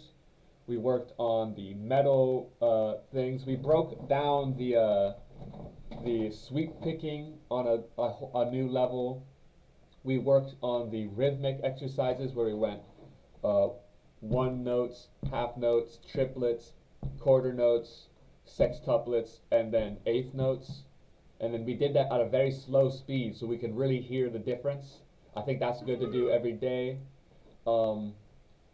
We worked on the string skipping, on the pentatonic thing, and then we also worked on the alternate picking stuff from Bernth. And we also got we covered some ground. We definitely covered some ground. We worked on all the triad inversions again. I think it's the triad inversion thing is like we're spending a lot of time on it for something so simple, but I think you really need to master those basics. And so I didn't spend a lot of time on the triads, and now I gotta go back and do that. But this whole idea of the vertical triads, that is really, really, really, really, really good. And so I'm gonna work on that. I'm gonna throw that into our triad practice, as well as doing the inversions.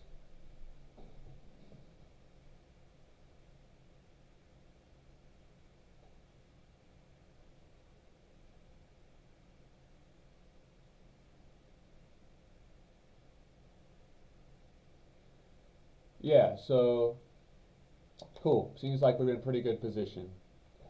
I gotta do some shit in like an hour. Well, I got a little bit of time, so I might just fucking play through one of these fucking songs we've learned.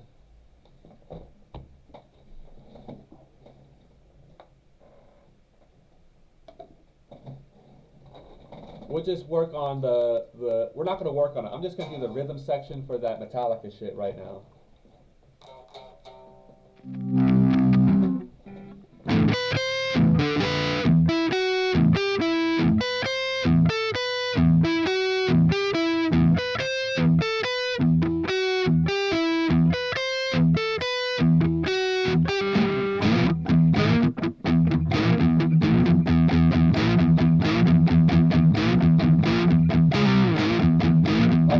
So much better when I get those stretches. I don't have to do that every single day.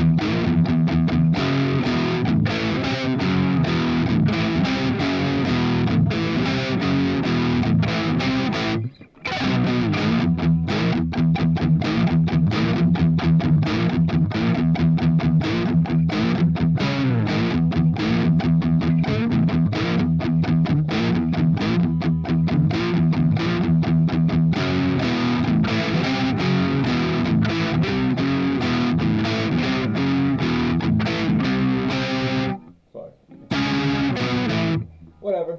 Fuck you, Metallica. You suck. You guys are shit. I think you all suck. I think you're all gonna die real soon because you're old and you're has-beens and no one likes you anymore. You are not metal. You're not real metal. You guys sold out. Metallica sold out. Fuck you, Metallica, for selling out. We're never gonna forgive you. You're not real metal. You're for posers. And Lars, you suck at drumming. You're a fucking terrible drummer.